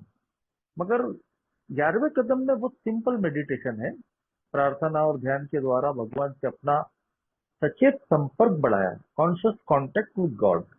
और फिर हम उनसे भी वो सद्बुद्धि लेने की कोशिश करते। तो बिल्कुल, जब अच्छे तरीके से हमारी सफाई हो जाती है, तीसरा कदम अच्छा खासा हमारा मजबूत होता है, हमने अच्छी प्रैक्टिस की है तीसरे कदम पे, तो 11वें कदम में भी हमको उसका फायदा होता है। बहुत जल्दी हम कंसंट्रेट होते हैं, बहुत अच्छे तरीके से हम अपनी आत्मचिंतन करते हैं। और उसमें बिल्कुल मुझे लगता है कि मेरी सेल्फ विल क्या है, मनमानी मनमानी क्या है, तो ईश्वर की इच्छा क्या है, वो हमको समझ में आ सकती है। उसमें तो एक शब्द भी है, इंट्यूटिवनेस, यानी भविष्य में क्या होने वाला है, वो चीजें भी कहीं तो भी हमको समझ में आने लगती है। पर ये एक बहुत बड़े लेवल की आध्यात्मिक स्पिरिचुअल प्रोग्रेस है वो। और उसके लिए तो पहले के कदम पे अगर अच्छी खासी तैयारी हुई है हमारी, तो बेशक जो हमारे सॉल्यूशन है, जो सेल्फ विल और गॉड विल के बारे में हम जानना चाहते हैं, वो भी पहचानने में हमको हेल्प होती है। Thank you. जी जी, थैंक्स अ लॉट शेषराज भाई। जितेंद्र भाई, आई होप आपको आपके प्रश्न का उत्तर मिला होगा। जी okay, thanks a lot Jitendra भाई। शेषराज भाई, इसी से जुड़ी हुई एक चीज मेरे दिमाग में आती है कि कई बार मैंने शराबियों से भी ये प्रश्न सुना है कि किसी कोई एक शराबी है, वो ए में आया, मान लीजिए उसको 2 साल हो गए, 3 साल हो गए सोब्राइटी में, वो स्पॉन्सर लेके स्टेप पर पे अपना काम भी कर रहा है, जैसा भी जितनी उसकी शक्ति सामर्थ्य बुद्धि ईमानदारी है उसके हिसाब से वो काम भी कर रहा है। लेकिन परिवार के लोग अभी भी ए के कार्यक्रम को या फिर ये आध्यात्मिकता वाले कंसेप्ट को अभी तक मानने को तैयार नहीं हुए। उसने शुरू शुरू में काफी परिवार वालों को समझाने की कोशिश की, लेकिन वो इस आध्यात्मिकता के राह पर नहीं आए, तो फिर उसने उनको समझाना छोड़ दिया। अभी उसको कई बार वो शराबी इस बात में कंफ्यूज हो जाता है कि भाई ये पीपल प्लेसेस सिचुएशन से दूर हो जाना ताकि मेरी आत्म शांति बनी रहे, ये ठीक है, या फिर कहीं ऐसा तो नहीं कि ये पीपल प्लेसेस सिचुएशन से दूर होने की आड़ में मैं अपने परिवार वालों को टालने लगा हूँ, उनको मेरे अंदर टॉलरेंस की कमी है, इसलिए वो मेरी आत्म शांति भंग करते हैं, ये बहाना मार के मैं कट लेता हूँ। इसमें थोड़ा सा कंफ्यूजन है, इसको कैसे समझा जाए? जी जी, मैं सवाल बराबर समझ तो नहीं पाया। अगर कुछ दिक्कत आई तो जरूर पूछूंगा। मगर जी पीपल प्लेसेस सिचुएशन से दूर जाने की हमको शायद ए ने तो नहीं कहा कि पीपल प्लेसेस सिचुएशन से हमको हमेशा के लिए दूर जाना है। अब हमको तो जहाँ हमारा परिवार है, जहाँ हमारी सोसाइटी है या ए का समूह है तो एक ही लोग, उसी उन्हीं के साथ में रहना ही पड़ेगा। और जहाँ तक बात आती है कि अगर घर वाले या दूसरे लोग इस प्रोग्राम को नहीं लेते हैं तो क्या करना, तो बिल्कुल सीधी बात है कि हम तो दूसरों पर प्रेशर कर ही नहीं सकते। हम उनको मोटिवेट कर सकते हैं, मगर हम उनको प्रेशराइज नहीं कर सकते। अब जैसा मेरी मिसेस है, उसने मेरा अल्कोहलिज्म नहीं देखा, और इसीलिए वो आज एलेनॉन की मेंबर नहीं है। उसको शुरू में एक दो बार मैंने मीटिंग ले जाने की कोशिश की, अपने बर्थडे पे मैं आज भी ले जाता हूँ, मेरे बर्थडे पर आती है वो, एक आध बार किसी ग्रुप एनिवर्सरी में भी आ जाती है, लेकिन ए में उसकी बिल्कुल रुचि नहीं है। और ना वो एलेनॉन की मीटिंग करती है, ना एलेनॉन मेंबरों के टच में रहती है। तो मैं उसको कोई फोर्स नहीं करता, शुरू से ही नहीं करता। अब तो 18 साल हो गए, तो शुरू से ही मैंने कभी उसको फोर्स नहीं किया कि तूने ज्वाइन करना चाहिए या कुछ। तो मैं ये जानता हूँ कि ये प्रोग्राम मेरी अपनी आध्यात्मिक जागृति के लिए है, और मुझे अपने आप पे ज्यादा फोकस करना है। यदि मैं बदलूंगा तो हो सकता है कि लोग भी बदलेंगे। तो मुझे उनसे भागकर कहीं जाने की आवश्यकता ही नहीं है, वो भागना एक रास्ता है ही नहीं। हाँ, मेडिटेशन की बात है तो थोड़ी देर के लिए यदि हम मेडिटेशन के लिए एकांत में बैठते हैं तो वो कोई लोगों से भागना तो होता ही नहीं है। वो तो हम अपने आप के लिए थोड़ा समय निकाल रहे हैं, एक सॉलिट्यूड खोज रहे हैं। लेकिन पीपल प्लेसेस सिचुएशन से भागकर हम जाएंगे कहाँ? आना वापस वही है, रहना वही है। तो हमको जितना ज्यादा हम लेट गॉड करेंगे, जाने दो, ईश्वर पे छोड़ो, वो लोग बीमार हैं जो हमारे मन के हिसाब से नहीं चलते, जो हमको परेशान करते हैं, तो उनसे लड़ने की बजाय यदि हम उनको बीमार समझ के माफ करके आगे बढ़ेंगे, तो कहीं तो भी हम अपनी आत्म शांति को बरकरार रख पाते हैं। यदि मैं नहीं समझ पाया तो विवेक भाई मुझे थोड़ा क्लियर कर दीजिए। जी। मैं बस इसमें ये थोड़ा सा स्पेसिफाई करना चाहता हूँ शेषराज जी, कि मान लीजिए कोई शराबी ऐसा है कि अल्कोहलिक्स अनोनिमस में आने के बाद में उसको अपनी फेलोशिप में, होम ग्रुप में या फिर एक ही सेवाओं में इतनी ज्यादा रुचि आने लगी है कि वो घर की समस्याओं में, भाई जब वो शराब पीता तब भी वो घर की समस्याओं से भागता था। अब जब सोब्राइटी में आ गया तब भी उसको घर की समस्याओं से भागना ही है, उनमें वो हाथ नहीं बटाना चाहता। तो वो ए में इतना ज्यादा कई बारी लग जाता है, और इसके लिए वो हमेशा एक जस्टिफिकेशन ये रखता है कि भाई मैं तो शराबी हूँ, वो मेरे अंदर तो जरा से भी अगर आत्म शांति भंग हुई तो कहीं मैं रिलैप्स ना हो जाऊं, इसलिए मुझसे ज्यादा बात मत करो, मेरा ज्यादा सर मत खाओ। तो ये भी तो कहीं ना कहीं एक तरह से सेल्फ फिल चलाने वाली बात हुई ना। जी। जी जी जी जी, हाँ हाँ बिल्कुल। ये शुरू शुरू में सभी के साथ में होता है, मेरे साथ में भी हुआ है कि मैं शुरू में अपने घर के प्रति जो जिम्मेदारियां थी उसको बराबर नहीं निभा पाता था। बहुत ज्यादा मैंने अपने आप को ये में इन्वॉल्व कर दिया था। आज भी इन्वॉल्व हूँ, लेकिन आज मैं बिल्कुल हर तरफ चीजों को मैनेज करने की कोशिश करता हूँ, कि घर भी, काम धंधा भी और ये भी। ये में आज भी मेरा इन्वॉल्वमेंट काफी कुछ है, मगर शुरू में तो ऐसा था कि घर की कोई जिम्मेदारी लेने को मैं दिखता नहीं था। और फिर एक समय ऐसा आ गया था कि मेरे पिताजी कहीं तो भी चिढ़ गए थे, क्या बोले, दिन रात मीटिंग मीटिंग मीटिंग मीटिंग करता है बोले। तो वो कारण मैं समझ नहीं पाया था कि यार मैं तो एक ही मीटिंग में जा रहा हूँ, शराब से दूर हूँ, मैं ये में इतना अच्छा काम कर रहा हूँ, देखो कितने लोग अप्रिशिएट करते हैं मुझे, कितना एक्टिव लड़का है, कितनी सेवा कर रहा है, और इनको कुछ समझ में ही नहीं आ रहा। मैं शराब से दूर हूँ, अपनी शराब की दूरी के लिए ये में मैं अपने आप को झोंक रहा हूँ। कितने लोग आज मुझे जानते हैं, मुझे शेयरिंग के लिए बुलाते हैं, टूरिस्ट ट्रिपिंग के लिए बुलाते हैं। तो हम्म। मगर धीरे धीरे समझ में आया कि नहीं, सोबराइटी इज नॉट इनफ, यानी सिर्फ शराब की दूरी काफी नहीं है। ए में आने के बाद सोबराइटी सबको ही मिलती है, लेकिन ए का प्रोग्राम रिकवरी का है।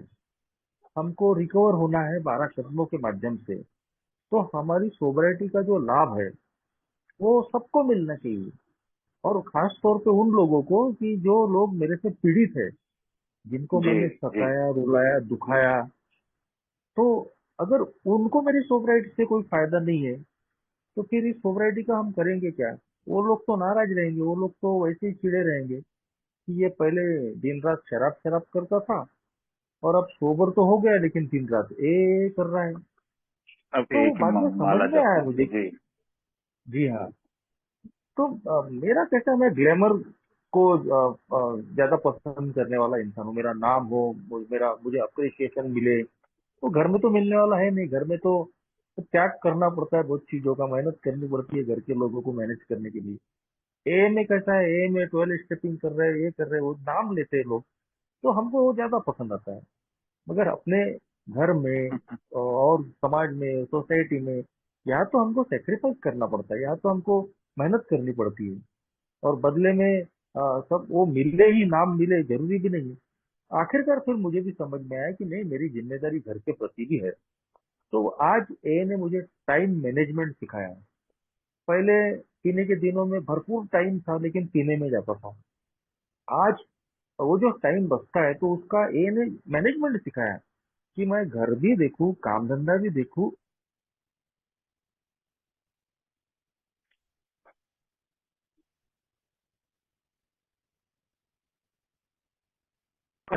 उन लोगों पे भी है, उन लोगों पर भी है कि जो मेरे परिवार है, जिनको मैंने सताया, रुलाया, दुखाया, और भी बहुत सारे लोग हैं। तो आज उनके लिए भी कहीं भी मुझे काम करना पड़ता है।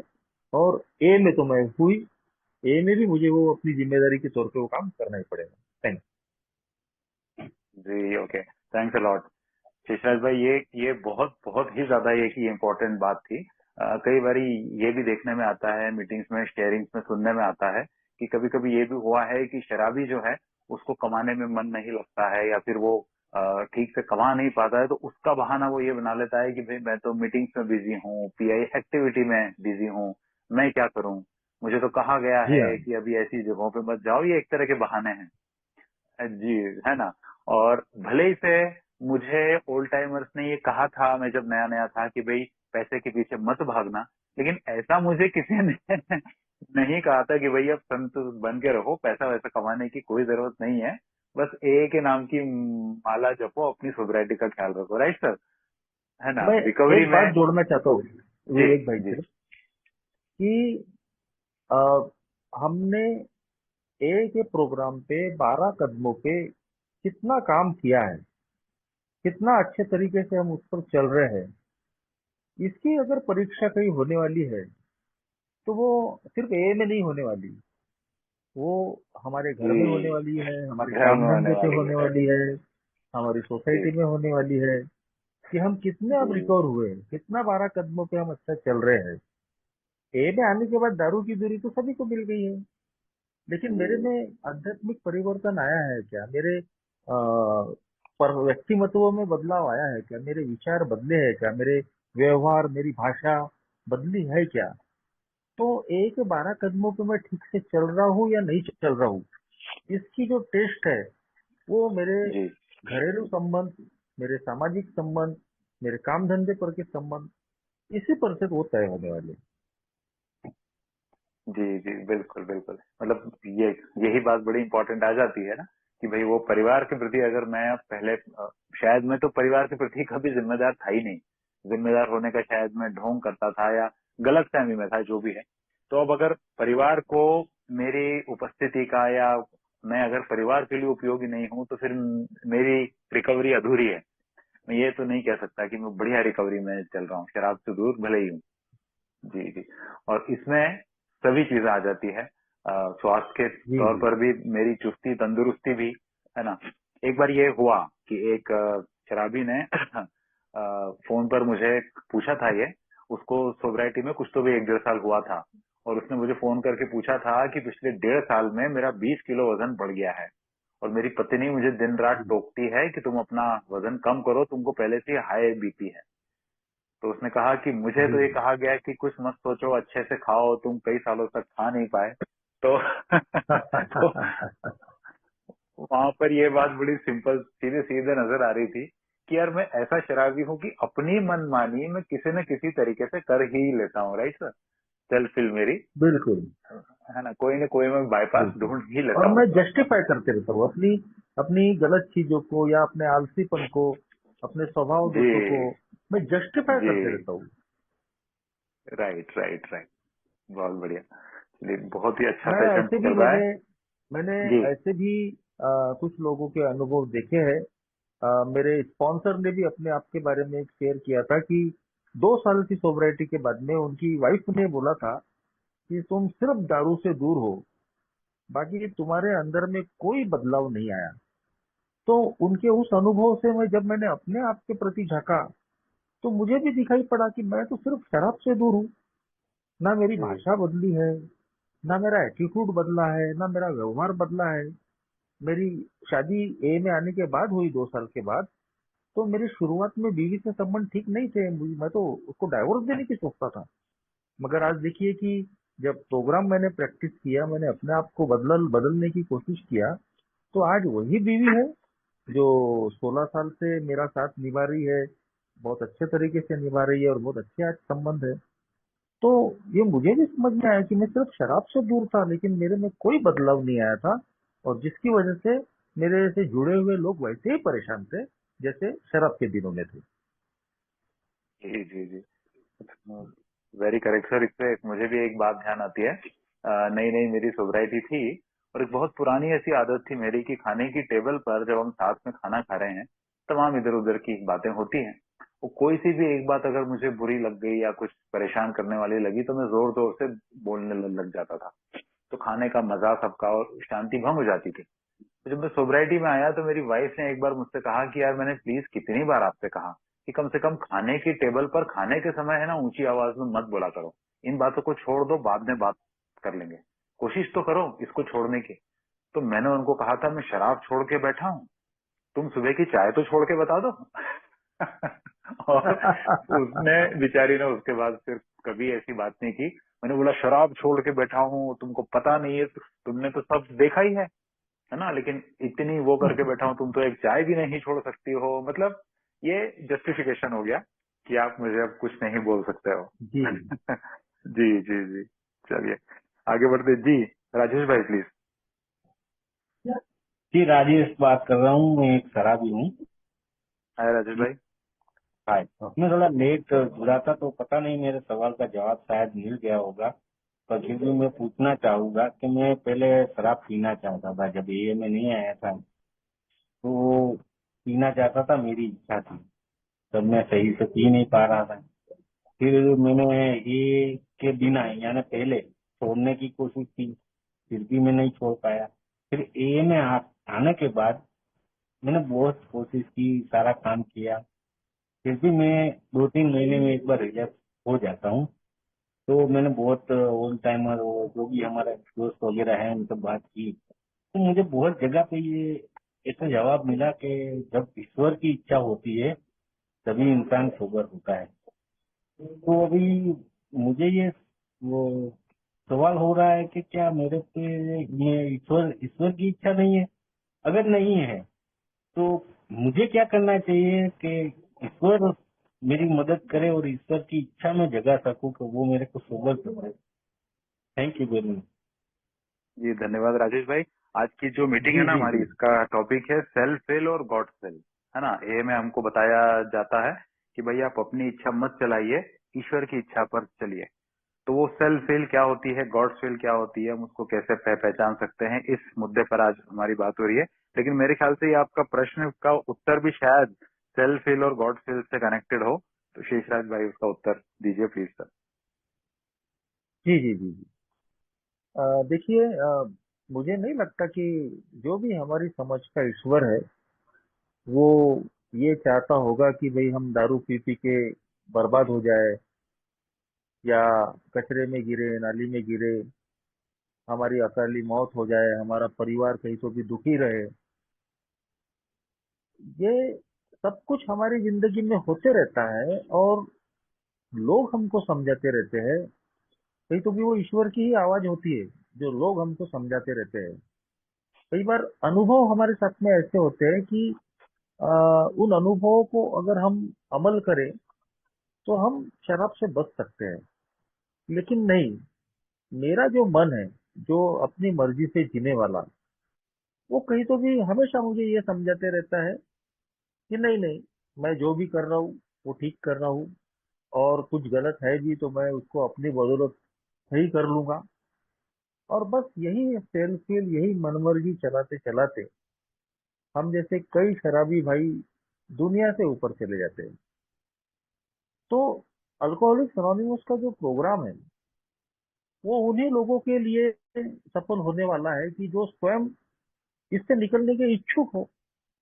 यदि मैं किसी ने कहा कि भाई ईश्वर जब चाहेगा तब तू सोबर होगा और मैं तब तक वेट करते रहूंगा कि नहीं ईश्वर सामने आएगा फिर मेरे हाथ से गिलास छीनेगा, या मैंने बोतल का ढक्कन खोला है तो उसको ढक्कन को बोतल लगाया बोतल का जो ढक्कन खुला है उसको कॉक लगा देगा, तो ऐसा कभी होने वाला नहीं है। मुझे पहले कदम पे खुद ही अपने आप की छानबीन करके इस बात को स्वीकार करना पड़ेगा कि हाँ, मैं कंट्रोल ड्रिंकिंग करने वाला शराबी नहीं हूँ, मेरी बर्बादी हो चुकी है। और अगर नहीं हुई है तो मैं तब तक पीते रहूं। अल्कोहलिक्स एनोनिमस का प्रोग्राम या ईश्वर हमको रोकता नहीं है। वो तो कहता है कि आप है ठीक है यार, अनुभव ले लो। मगर ये भी याद रखो कि ये प्रोग्रेसिव डिजीज है, बढ़ते जाने वाली बीमारी। अगर मैं एक्सपेरिमेंट करते रहूंगा, प्रयोग करते रहूंगा, और कभी ऐसा ना हो कि इतना नुकसान हो जाए कि फिर मेरा वापस लौटना मुश्किल हो जाए। क्योंकि कई बार होता है ऐसा कि हम फिर एक ऐसी स्टेज पे पहुंच जाते हैं कि वहां से वापस आना भी मुश्किल हो जाता है। इसीलिए तो कहते हैं कि अल्कोहलिज्म या तो पागल बना देता है या अकाली मौत का सामना करना पड़ता है। तो अपने पीने के आदत को जस्टिफिकेशन देना ये तो हमारा स्वभाव है, मगर इससे हमारी सिर्फ बर्बादी होती है। ईश्वर की इच्छा ये बिल्कुल नहीं हो सकती कि हम शराब पी पी कर बर्बाद हो जाए, मरे। हम सब जान रहे हैं कि इससे बर्बादी ही हो रही है। तो हम अगर जहाँ है वही रुक जाए तो शायद हम ईश्वर की इच्छा को हम पूरा कर पाते हैं। थैंक जी okay, thanks a lot Sheshraj ji. मेरे ख्याल से सर ये है ना, ये चीज कई बार मैंने भी मीटिंग्स में सुनी है कि जैसे हम बड़े आराम से कहते थे we are the chosen one. तो इसका अब इसके दो अर्थ निकाले जा सकते हैं कि भाई एक तो मेरे अंदर आभार, मतलब एटीट्यूड ऑफ ग्रेटिट्यूड हमेशा रहे कि भाई इतनों को छोड़ के मैं वो चुना हुआ इंसान हूँ, तो मुझे इसकी इज्जत करना चाहिए, इसकी केयर करना चाहिए। लेकिन कई बार इसका दूसरा मीनिंग भी लेने में आ जाता है कि भाई कोई शराबी जो अभी सोब्राइटी में नहीं आ रहा, अरे अभी तो मेरा समय ही नहीं आया, अभी ईश्वर की कृपा मेरे ऊपर नहीं हो रही है, तो मैं क्या कर सकता हूँ, है ना। तो ये शायद से थोड़ा सा इस चीज को शायद मीटिंग्स में बोले जाने में शब्दों का चयन कुछ अलग होना चाहिए कि वो ईश्वर की कृपा तो हमेशा ही है, नहीं तो मैं तो जिंदा भी नहीं होता। शायद मैं ही उसको बिल्कुल ले नहीं पा बिल्कुल। रहा हूँ जी, है ना। जी जी, चलिए आगे चलते हैं जी। सावन भाई प्लीज अपना माइक अनम्यूट करें प्लीज।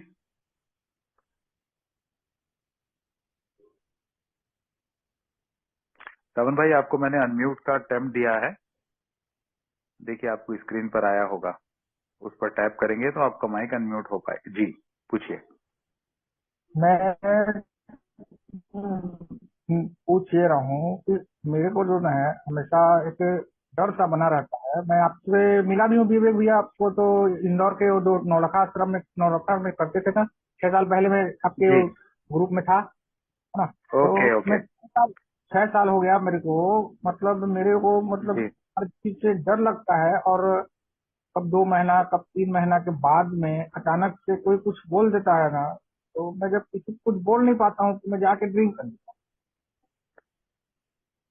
मेरे को क्या करना चाहिए, डर का क्या उपाय है? ओके सावन भाई, अगर अभी आप मीटिंग में बने हुए थे तो इसके पहले वाले प्रश्न में भी वैसे आपको आपके प्रश्न का जवाब मिला होगा, है ना। उनका भी मेंबर का कुछ इसी तरह का प्रश्न था कि भाई हम अपनी सेल्फ फील को हटा के जिस तरह का हमको भाई आपसे पहले जो आए हुए लोग हैं या आपके साथ में जो लोग हैं वो क्या कर रहे हैं, क्योंकि बीमारी तो आपकी और उनकी एक जैसी है ना। थोड़ी सी पृष्ठभूमि हल्की फुल्की अलग अलग हो सकती है ना। तो वो लोग क्या कर रहे हैं, बस वो ही आपको भी करना है। तो उसमें ये देखिए कि कहीं उसमें कुछ चूक हो रही है क्या, है ना। आज का जो हमारा टॉपिक है वो सेल्फ फील और गॉड्स विल का है, उसी के लिए शेषराज जी हमारे साथ हैं। तो शेषराज भाई आप अगर कुछ कहना चाहें तो जी। मैं बस इतना ही कहना चाहूंगा कि अल्कोहलिक्स अनोनिमस में आने के पहले हमारे पास में ये एक बहाना था कि हम अल्कोहलिक है, अल्कोहलिज्म में फंसे हुए हैं और करके ही बार बार शराब पी रहे हैं। मगर अल्कोहलिक्स अनोनिमस में आने के बाद जब मुझे पता चल जाता है कि मैं एक अल्कोहलिक हूँ, मैं कंट्रोल ड्रिंकिंग नहीं कर सकता, मेरी बर्बादी हो चुकी है, तो यदि मैं पहले कदम पे 100% स्वीकार नहीं करता हूँ तो ए में कितने भी साल रहूंगा तो मेरा जाना आना शराब पीना जारी रहेगा। आप 1000 बहाने गिनाएंगे, डर लग रहा है, कोई मर गया, कोई बीमार है, गम है, खुशी है, ठंडी, पानी, बारिश, तो चाहे कितने भी बहाने कर लीजिए, मगर अल्कोहलिक्स अनोनिमस में आने के बाद में जो भी व्यक्ति शराब पीता है, ए के प्रोग्राम के हिसाब से एक ही कारण है कि आपने 100% पहले कदम पे सरेंडर नहीं किया है। तो मेरे भाई सावन भाई, आप पहला कदम पढ़िए, फुल टाइमर स्पॉन्सर की मदद लीजिए, 100% आपको पहला कदम लेना पड़ेगा। उसके बाद में ए को तो आप हायर पावर मान ही लेते हैं, ए की मदद से आपकी शराब की समस्या दूर हो जाएंगी और फिर उसके बाद में जिंदगी की जो बाकी समस्याएं है उसके लिए धीरे धीरे आप 12 कदमों के माध्यम से काम कर सकते हैं। लेकिन सबसे पहले आपको शराब से दूर रहना है। शराब पीने के पहले किसी ए के मेंबर को कॉल करना है।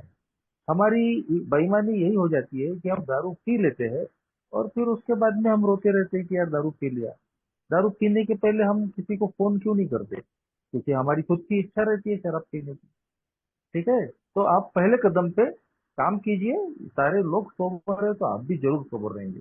Thank you. ठीक है, thank you. Thank you very much Sheshraj भाई। मतलब एक बड़ी सिंपल सी सीधी सी बात समझ में आती है मुझे, वो बार बार यहाँ पर बताई जाती है कि भाई मैं बीमार आदमी हूँ, मैं बुरा नहीं हूँ, मैं पागल नहीं हूँ, मैं बस बीमार आदमी हूँ। लेकिन भले ही मुझे इस बात की माफी मिल जाए कि ठीक है भाई मैं अपनी बीमारी के लिए जिम्मेदार नहीं हूँ, लेकिन मैं अपनी रिकवरी के लिए पूरी तरह जिम्मेदार हूँ। राइट सर, है ना? बिल्कुल इसीलिए सही, बिल्कुल सही। अभी जैसे शेषराज भाई ने कहा कि भाई ए में आने के बाद में यार ये बहाना नहीं चलेगा कि मुझे पता नहीं था या ये हुआ या वो हुआ, है ना? और उसी के लिए यार मुझे ये समझ में आया, मैं अगर मेरी बात करूँ ना तो मुझे स्टेप वर्क शुरू होने के बाद में, मतलब सोब्राइटी को तब तक 4-6 महीने हो गए थे, उसके बाद में सही मायने में समझ में आया कि मैं मीटिंग्स में क्यों आ रहा हूँ, है ना? तो वो इतने सारे अलग अलग तरह के लोग, अलग अलग दिखने वाले लोग जब एक ही जैसी बात बोलते हैं ना, तब मुझे ये मानना ही पड़ता है। तब मेरा शातिर मन तब ये मानने को फिर तैयार हो जाता है कि हाँ यार, ये जिम्मेदार तो ए में आने के बाद में मैं ही हूँ। चाहे दुनिया इधर की उधर हो जाए, कोई भी कारण इतना मजबूत हो ही नहीं सकता कि मैं शराब पीऊं, है ना? वो कहीं ना कहीं मेरा वो चंचल मन है जो मुझे ये आश्वासन दे देता है कि हाँ लाले, अब तो तू पी सकता है, अब तो तू अब तो तुझे हक है। ये एक तरह की बात है ना? क्योंकि उससे कोई सॉल्यूशन तो निकलने वाला है नहीं, बल्कि मैं समस्याओं को बढ़ा ही लेता हूँ। वो मेरे दिमाग में, मेरे मन में एक बैठा हुआ है, शराब एक हल की तरह है, हर चीज का एक ही सॉल्यूशन है। तो वो इसलिए वो चीज सामने आ जाती है। जी, चलिए, बहुत बढ़िया है। थैंक यू वेरी मच सावन भाई। आगे चलते हैं, अभी कोई हैंड रेज नहीं है। तो शेषराज जी, एक चीज मैं पूछता हूँ, कई बार ये भी एक मतलब एक बड़ा सिंपल सा सीधे सीधे प्रश्न आ जाता है कि कोई शराबी ये कह रहा है कि भाई मैं अपने काम में व्यस्त हूँ, मेरे ऊपर पारिवारिक जिम्मेदारी भी है, मुझे कुछ बहुत ही जरूरी मेरे व्यापार का काम है, या मान लीजिए मेरी माँ बीमार है, अस्पताल में है, या बच्चे की परीक्षा है, कोई भी ऐसा कोई काम है जो ए से हटके है। अब ऐसे ही समय पर अगर किसी पीड़ित शराबी का फोन आता है, मान लीजिए वो अभी सोबर है, वो कह रहा है कि यार भैया मेरे को पीने की इच्छा हो रही है, बहुत अकेलापन और बहुत ऐसा हो रहा है, थोड़ी देर के लिए आ सकते हो क्या? और ऐसे समय पर मैं अपने ग्रुप के भी लोगों को फोन कर रहा हूँ, कोई आने को भी नहीं तैयार है।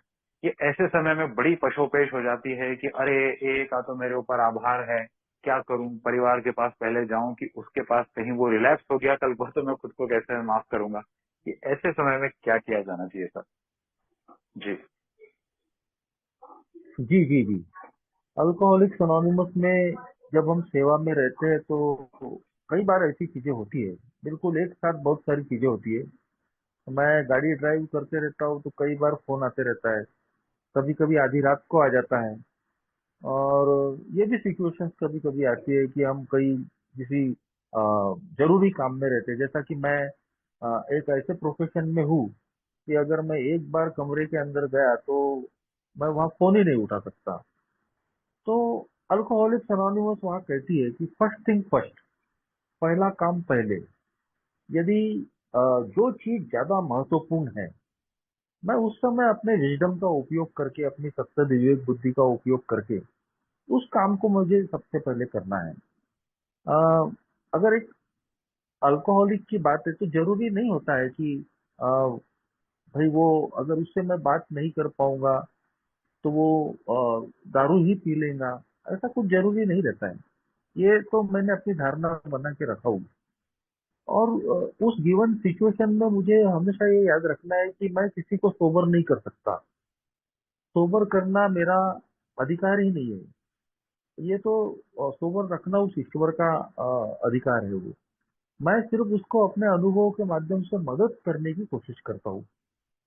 तो कई बार मुझे, यदि मैं दूसरे किसी जरूरी काम में फंसा हूँ तो वो काम पहले मुझे निपटाना पड़ता है। कई बार मुझे कई लोगों के फोन आते हैं, मैं नहीं उठा पाता। लेकिन ये जरूर है कि जैसे ही मैं फ्री हुआ तो मैं उनको रिकॉल जरूर करता हूँ। मेरा फोन कभी भी स्विच ऑफ नहीं रहता, क्योंकि मैं सर्विस में हूँ तो मुझे मालूम है मुझे फोन आने वाले हैं। और कई बार मैं रिप्लाई के लिए बहुत लेट भी हो जाता हूँ, काफी लेट रिप्लाई करता हूँ लोगों को। लेकिन मैं एक जरूर रखा है मैंने कि जितने भी मिस कॉल्स है, मैं जब भी फ्री हुआ उन सबको मैं अटेंड जरूर ही करता हूँ। तो कई बार फर्स्ट थिंग फर्स्ट के तौर पे मुझे प्रेफरेंस देना पड़ता है कि यदि कोई बहुत ज्यादा बीमार व्यक्ति है और मैं उसको छोड़ के एक का कॉल अटेंड नहीं कर सकता, तो मुझे तो वो पहला काम पहले करना पड़ेगा। मगर मैं जैसे ही फ्री हुआ तो वैसे ही मैं उस व्यक्ति को फोन कर सकता हूँ। और कई बार ये भी हो जाता है कि अ, मैंने यदि उस अल्कोहलिक को अटेंड नहीं किया तो वो किसी न किसी और को ट्राई कर लेता है। बाकी तो यदि मैं अटेंड नहीं कर पा रहा हूँ और उतने समय में अगर वो शराब की तरफ चले गया तो मुझे वो ईश्वर की इच्छा समझ के ही कबूल करना पड़ता है, क्योंकि उसको रोकना अब मैं, मेरे हाथ में तो नहीं है, क्योंकि वो मेरे नजदीक तो है नहीं ताकि मैं उसको रोक सकूं। पर अगर किसी ने शराब पी भी ली है तो ये कोई बहुत बड़ा बवंडर मुझे लगता है हमने नहीं समझना चाहिए। यदि उसने पी भी ली है तो हम फिर उसको मदद कर सकते हैं, फिर उसको वापस लाने की कोशिश तो हम कर ही सकते हैं। कई बार तो होता यह है कि अल्कोहलिक पहले पी लेता है और फिर बाद में घंटों हमारा समय बर्बाद करते रहता है। तो मैं फिर, अगर उसने शराब पी ली है, मैं बहुत ज्यादा उसको एंटरटेन नहीं करता हूँ। मैं उसको यही समझाने की कोशिश करता हूँ कि भाई, एक टिप्स लेके आप शराब से दूर रहने की कोशिश करो, और फिर जैसे ही सोबर हो जाते हो या शराब से दूर रहने की कोशिश करते हो, तब मैं आपको मदद करने की कोशिश करूंगा। क्योंकि पीने के बाद में उसको घंटों बातें करने की आदत होती है और मैं भी उसका टाइम पास करते रहता हूँ। तो मैं इन चीजों को अवॉइड कर सकता हूँ। हमारी सभी की जिंदगी में जो सर्विस में है, ऐसे वाकयात आते रहते हैं। तो मेरा अपना मानना है कि फर्स्ट थिंग फर्स्ट, इस बेसिस पे हमको वो काम करते रहना है। Thank you. Thanks a lot Sheshraj भाई। देखिए, ये जो पंक्ति है फर्स्ट थिंग फर्स्ट, न जाने पिछले कुछ सालों में इतनी बार मैंने सुनी है, लेकिन कई बार ऐसा हो जाता है ना कि इतने सारे उत्तर मेरे सामने होते हैं, मैं उनके ऊपर कभी उनको प्रयोग में ला ही नहीं पाता। मैंने तो बस उस पंक्ति को ऐसे सोच लिया होता है कि भाई जो जरूरी है वो पहले करना। लेकिन ये बुद्धि, अभी जैसे आपने कहा ना, वो विजडम, कि वो विजडम मुझ में आनी बहुत जरूरी है कि कौन सी चीज पहले करना वास्तव में आवश्यक है। मुझे एक वाकया याद आता है सर। मैं सोसाइटी में नया नया ही था और मेरे जो स्पॉन्सर हैं, मेरी उनसे बातचीत चल रही थी, लेकिन मैंने उनको एज ए स्पॉन्सर नहीं लिया था। तो एक बार ऐसा हुआ कि कोई होम ग्रुप का कोई बंदा जो है वो रिलैप्स हुआ, और होम ग्रुप के कुछ दो लोगों ने बोला कि आप हमारे साथ में चलिए, आपके पास में कार है, उसको वो कहीं पर पी के पड़ा है, उसको उठाकर लाना है। अब इधर ये हुआ कि मेरी पत्नी बड़ी बीमार थी, घर पर ही थी, पर वो बिल्कुल मेरा हाथ पकड़ के पलंग पर लेटी हुई है, चाह रही है कि मैं उनके पास ही बैठूं। तो मैंने उनको मना किया, तो उनको बहुत बुरा लगा। बोले, आप 1 घंटा पत्नी को अकेले छोड़ने में क्या जाता है, ए ने हमारे लिए क्या क्या किया, तुमको समझता नहीं है, आज वो एहसान चुकाने का समय है। अरे बाप रे, मैं बड़े उसमें मतलब धर्म संकट में, मुझे लगे अरे बाप रे ऐसा पाप पड़ेगा कि कल सुबह मेरी लैप्स ना हो जाए। हाँ, ये तो बड़ी पशोपेश वाली स्थिति। फिर जाके मेरी मंद बुद्धि 1 घंटे बाद चली और मैंने स्पॉन्सर को फोन लगाया। मैंने कहा ऐसी ऐसी चीज। आप मानेंगे, फिर उन्होंने क्लियर कट ये कहा, 2 लोगों को जानकारी मिल चुकी है ना, और शराबी अब शराब पी चुका है, तुम क्या करोगे वहां जाके, पत्नी को संभालो। और मुझे एकदम से रिलीफ मिल गई। तो ये वो फर्स्ट थिंग फर्स्ट वाली बात है। उससे ही मुझे भी समझ में आया कि यार स्पॉन्सर लेना मेरे लिए कितना आवश्यक है ना। जो मुझे जी जी अच्छे से समझते हैं, है ना, कि कहाँ कहाँ पर मुझे वो, जैसे वकील लोग वो कानून में लूप होल निकालते हैं ना ऐसे, है ना, ऐसे मैं लूप होल निकालने में बड़ा एक्सपर्ट हूँ। चलिए, बहुत बढ़िया, बहुत ही अच्छा सेशन और बहुत ही काम की बातें हो रही है। दोस्तों, अगर कोई एक आध और प्रश्न अगर कोई भाई लेना चाहते हो तो ले लेते हैं। हम तकरीबन 10:57 या 10:58 तक अमित भाई को मंच देंगे, ताकि वो मीटिंग की समापन की प्रक्रिया और उनको कुछ अनाउंसमेंट भी लेने रहेंगे, है ना। तो अगर एक आध अगर किसी भाई का और कोई प्रश्न हो तो ले सकते हैं। ओके, अगर अभी कोई प्रश्न नहीं है तो मैं एक और जो प्रश्न शेषराज भाई ऑनलाइन मीटिंग्स के संबंध में रखता हूँ। ओके, जी ये जी एक बड़ा कई बारी ना किसी न्यू कमर अल्कोहलिक का फोन आता है कि वो ये कहता है कि साहब मैं जहाँ पर हूँ वहां से जो फिजिकल मीटिंग है वो तकरीबन 25 किलोमीटर या 50 किलोमीटर दूर है। जी अब ये दूरी इतनी दूरी नहीं है कि तय की ही नहीं जा सकती, है ना। हफ्ते में एक आध बार तो बराबर जा ही सकता है शराबी। लेकिन अब वो कहता है साहब मेरे तो वो परिवार में भी मैं अकेला ही हूँ, काम भी है, ये है वो है, फिर वो दूर भी है, तो मैं फिजिकल मीटिंग बिल्कुल जाना ही नहीं चाहता, मैं बस ऑनलाइन मीटिंग ही जाऊं।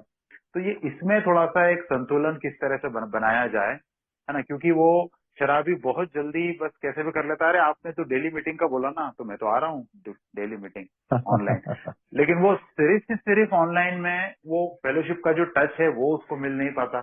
इसमें जी शायद ये हमारे विषय से थोड़ा सा अलग है, लेकिन थोड़ा सा इसके ऊपर कुछ गाइड करें सर।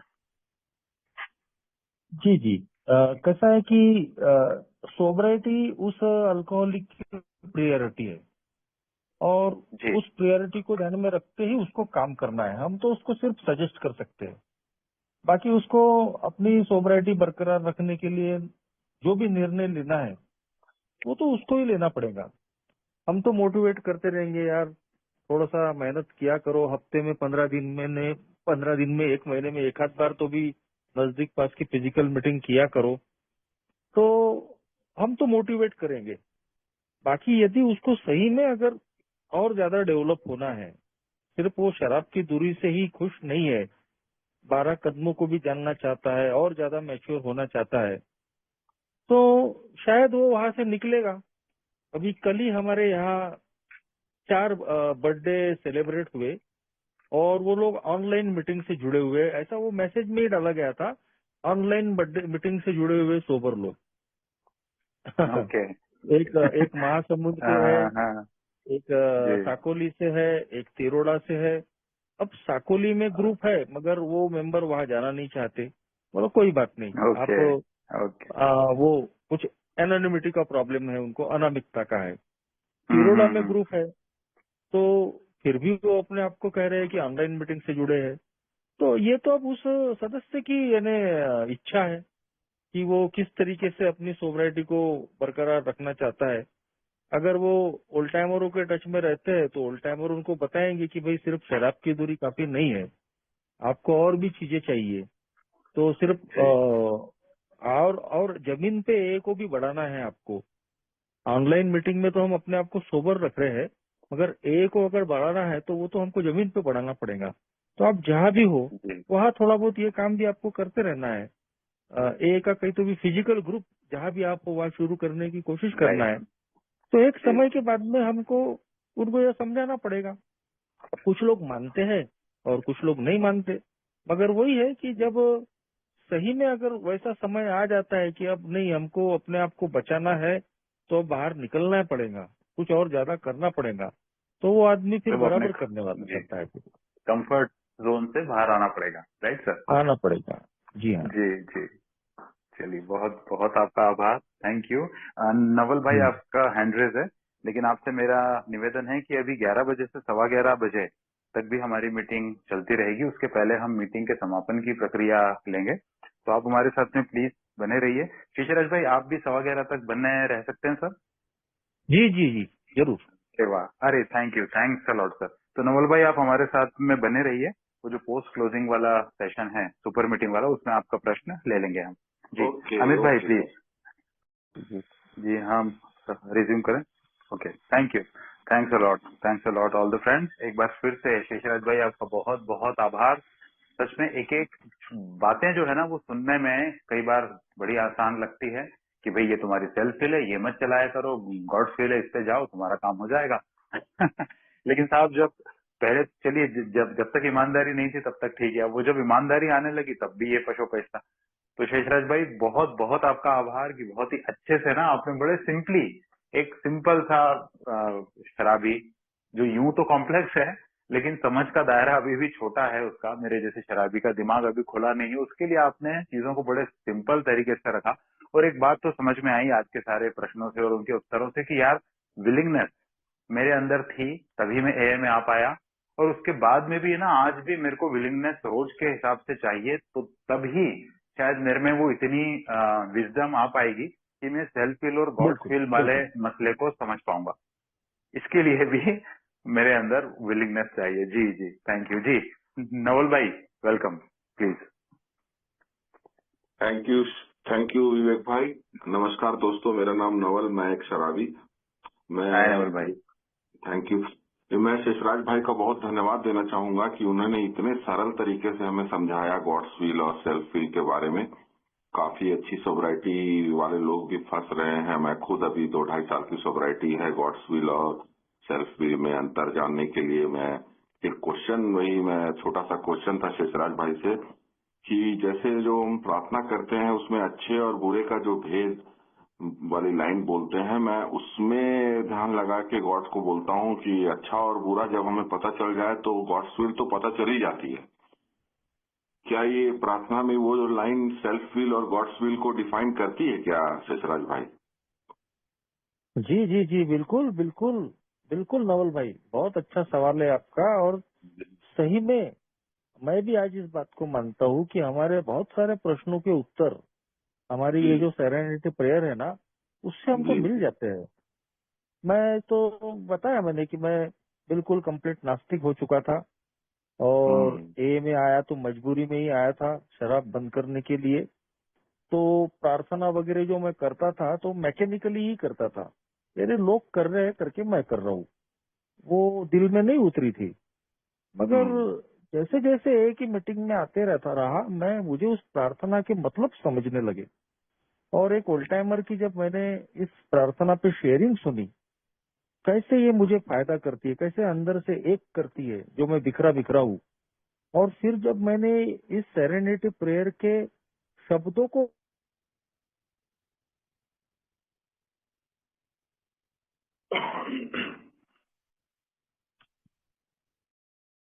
करना, ये जब मैंने शुरू किया तो मेरे सारे प्रश्नों के उत्तर इसमें मिलने लगे। आज भी जब मैं पशुपेश में होता हूँ तो मैं इस प्रार्थना के द्वारा कहीं तो भी ये भेद जानने की कोशिश करता हूँ कि कौन सी चीजें मेरे बस में है, कौन सी चीजें मेरे बस में नहीं है। मैं जिस चीज के पीछे पड़ा हूँ, क्या सही में वो मेरे हाथ में है क्या? मैं किसी को बदलना चाहता हूँ तो मैं क्या उसको बदल सक रहा हूँ या नहीं सक रहा हूँ? कोई परिस्थिति चेंज करना चाहता हूँ तो सही में वो मेरे से होगी कि नहीं होगी? और फिर प्रश्नों के उत्तर मिलते हैं कि मैं सेल्फ विल लगा रहा हूँ या ईश्वर की इच्छा का अनादर कर रहा हूँ। तो जैसे ही वो समझ में आती है और मैं तीसरा कदम ले लेता हूँ, लेट गो लेट गॉड करता हूँ, तुरंत रिलीफ मिलती है, तुरंत मन शांत हो जाता है। फिर मैं लोगों को, परिस्थितियों को, चीजों को बदलना बंद कर देता हूँ। तो ये बिल्कुल इस सेरेनिटी प्रेयर से हमको ये समझने में मदद मिलती है। Thank you. Thank you. जी जी, okay, thank you very much Naval भाई।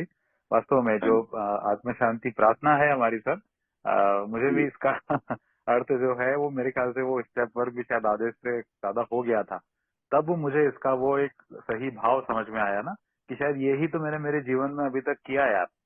कि वो मेरी इच्छा से नहीं, मुझे तो ये नहीं जम रहा है, इसको तो मैं बदल के रहूंगा, इसको तो मैं एक्सेप्ट नहीं करूंगा। और जिन चीजों को बदलने का सब कह रहे हैं, पूरी दुनिया के लोग कह रहे हैं, जो लोग मेरे वेल विशर्स हैं, शुभचिंतक के, वो उसको बदलने का कह रहे हैं। सिर्फ शराब की ही बात नहीं है, और भी कई चीजें उनको मैंने बदलने की, मुझे समझ में भी आया कि यार इसको बदलने की जरूरत है, फिर भी मैंने उसको कभी नहीं बदला, मैं डरता था। ये एक बड़ी एक अच्छी बात सेरेनिटी प्रेयर से आती है। तो थैंक यू नवल भाई, बड़ा अच्छा प्रश्न था, थैंक्स शेषराज भाई। मैं सिर्फ एक बात बोलना चाहूंगा विवेक भाई कि प्रार्थना जबरदस्त तरीके से काम करती है। थैंक यू शेषराज भाई, बहुत बहुत धन्यवाद, बहुत सा कॉन्सेप्ट आपने क्लियर कर दिया हम लोगों का। Thanks, many thanks. Thank you very much Naval भाई। दोस्तों कुछ 5-7 मिनट का समय है हमारे पास में, शेषराज भाई अभी भी हमारे साथ हैं। अगर कोई और प्रश्न हो या अगर कोई 1-2 मिनट की शॉर्ट शेयरिंग, मतलब बर्निंग जैसे लेना चाहते हो, किसी चीज से उनको आइडेंटिफिकेशन मिला हो, रिफ्लेक्ट करना चाहते हो, तो प्लीज। जी अमित भाई प्लीज। जी धन्यवाद विवेक भाई। नमस्कार दोस्तों, मैं आपके सामने शक्ति हूँ। मेरा नाम अमित है। एक और प्रश्न था। मैं न्यूकमरी हूँ, तो डेफिनेटली थोड़ा ना समय को समय देना है, लेकिन जो परिवार में जो दिक्कतें आती है, खासकर ऐसी चीजें जो कि है ना हर तरीके से समाज भी मानता है कि ये गलत है, जैसे कि टीवी ज्यादा देखना, ज्यादा शॉपिंग करना, इस तरीके का पैसे का व्यवस्था, ये सब जो चीज है जो मैं अपने परिवार में देखता हूँ, और इन चीजों को मैं बदल नहीं सकता हूँ। मेरी प्रार्थना ये बोलती है तो यहाँ पे क्या गॉड विल है कि मैं इसको है ना और टॉलरेट करूँ, और परेशान हूँ, और लेट गो करूँ? इस चीज में अपना गॉड विल में कैसे समझूं? जी जी जी जी जी देखिए कैसा है, सिंपल चीजें है कि हकीकत यही है कि हम दूसरों को बदल नहीं सकते, हम सिर्फ अपने आप को बदल सकते हैं। यदि बहुत ज्यादा खर्चे हो रहे हैं, गलत चीजें हो रही है, तो अगर हम बढ़ावा दे रहे हैं तो हमको बढ़ावा रोकना पड़ेगा। अगर हम खुद कर रहे हैं तो सबसे पहले हमको वो बंद करना पड़ेगा, तो तभी हम दूसरों को बोल पाएंगे। और दूसरी बात कि यदि आगे वाला कुछ कर रहा है, हमको बार बार बोलने के बाद में भी अगर वो नहीं मान रहा, तो फिर लड़ाई करने की बजाय उसको छोड़ देना ही हमको अच्छा रहता है। बाकी जैसे बच्चों के मामले है कि बच्चे अगर बहुत ज्यादा मोबाइल देख रहे, पढ़ाई नहीं कर रहे, तो इसका मतलब ये नहीं है कि मैं ईश्वर की इच्छा मान के उसको चलूं। भाई हमको तो, हम माँ है, बाप है, तो हमको तो बच्चों पे ध्यान देना ही पड़ेगा। वो अगर ठंडी में आइसक्रीम मांगे तो हम थोड़ी देने वाले हैं उनको, तो वो ईश्वर की इच्छा थोड़ी समझ के कबूल कर लेंगे। तो बहुत सारी छोटी छोटी चीजें होती है, जी तो वहाँ कहीं तो भी कठोर भी बनना पड़ता है, और वो तो हमारी जिम्मेदारी होती है। यदि कोई आदमी पैसों का अपव्यय कर रहा है और पैसा हम दे रहे, तो उस पैसे को रोकना हमारी जिम्मेदारी है। पर बाकी दूसरा अपने पैसे का अपव्यय कर रहा, तो हमको उसको कुछ नहीं कर सकते। तो वो सीधा बोलेगा भाई मेरा पैसा मैं उड़ा रहा, तो उसको क्या बोलेंगे हम, है ना। तो कुछ चीजें ऐसी है कि जो हमारे हाथ में, हम कोशिश करते हैं उसको बदलने की, मगर जो चीज हमको दिख रही है कि हम नहीं बदल सकते, तो फिर उसको तो ईश्वर की इच्छा समझ के कबूल करके फिर आगे ही बढ़ना पड़ता है। Thank you. जी जी थैंक्स अ लॉट शेषराज भाई।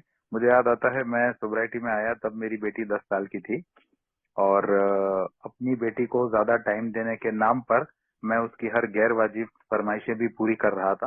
और जब मेरी पत्नी मुझे रोक रही थी, तो मैं उनको ये कहता था कि इससे मेरा गिल्ट कम हो रहा है। तो मेरी पत्नी मुझे कहती थी कि यार मुझे नहीं मालूम आप क्या कर रहे हो, लेकिन आपकी गिल्ट को कम करने का ये तो तरीका नहीं हो सकता। मैंने हालांकि उनकी बात नहीं मानी, शराबी हूँ मैं, किसी की नहीं सुनता।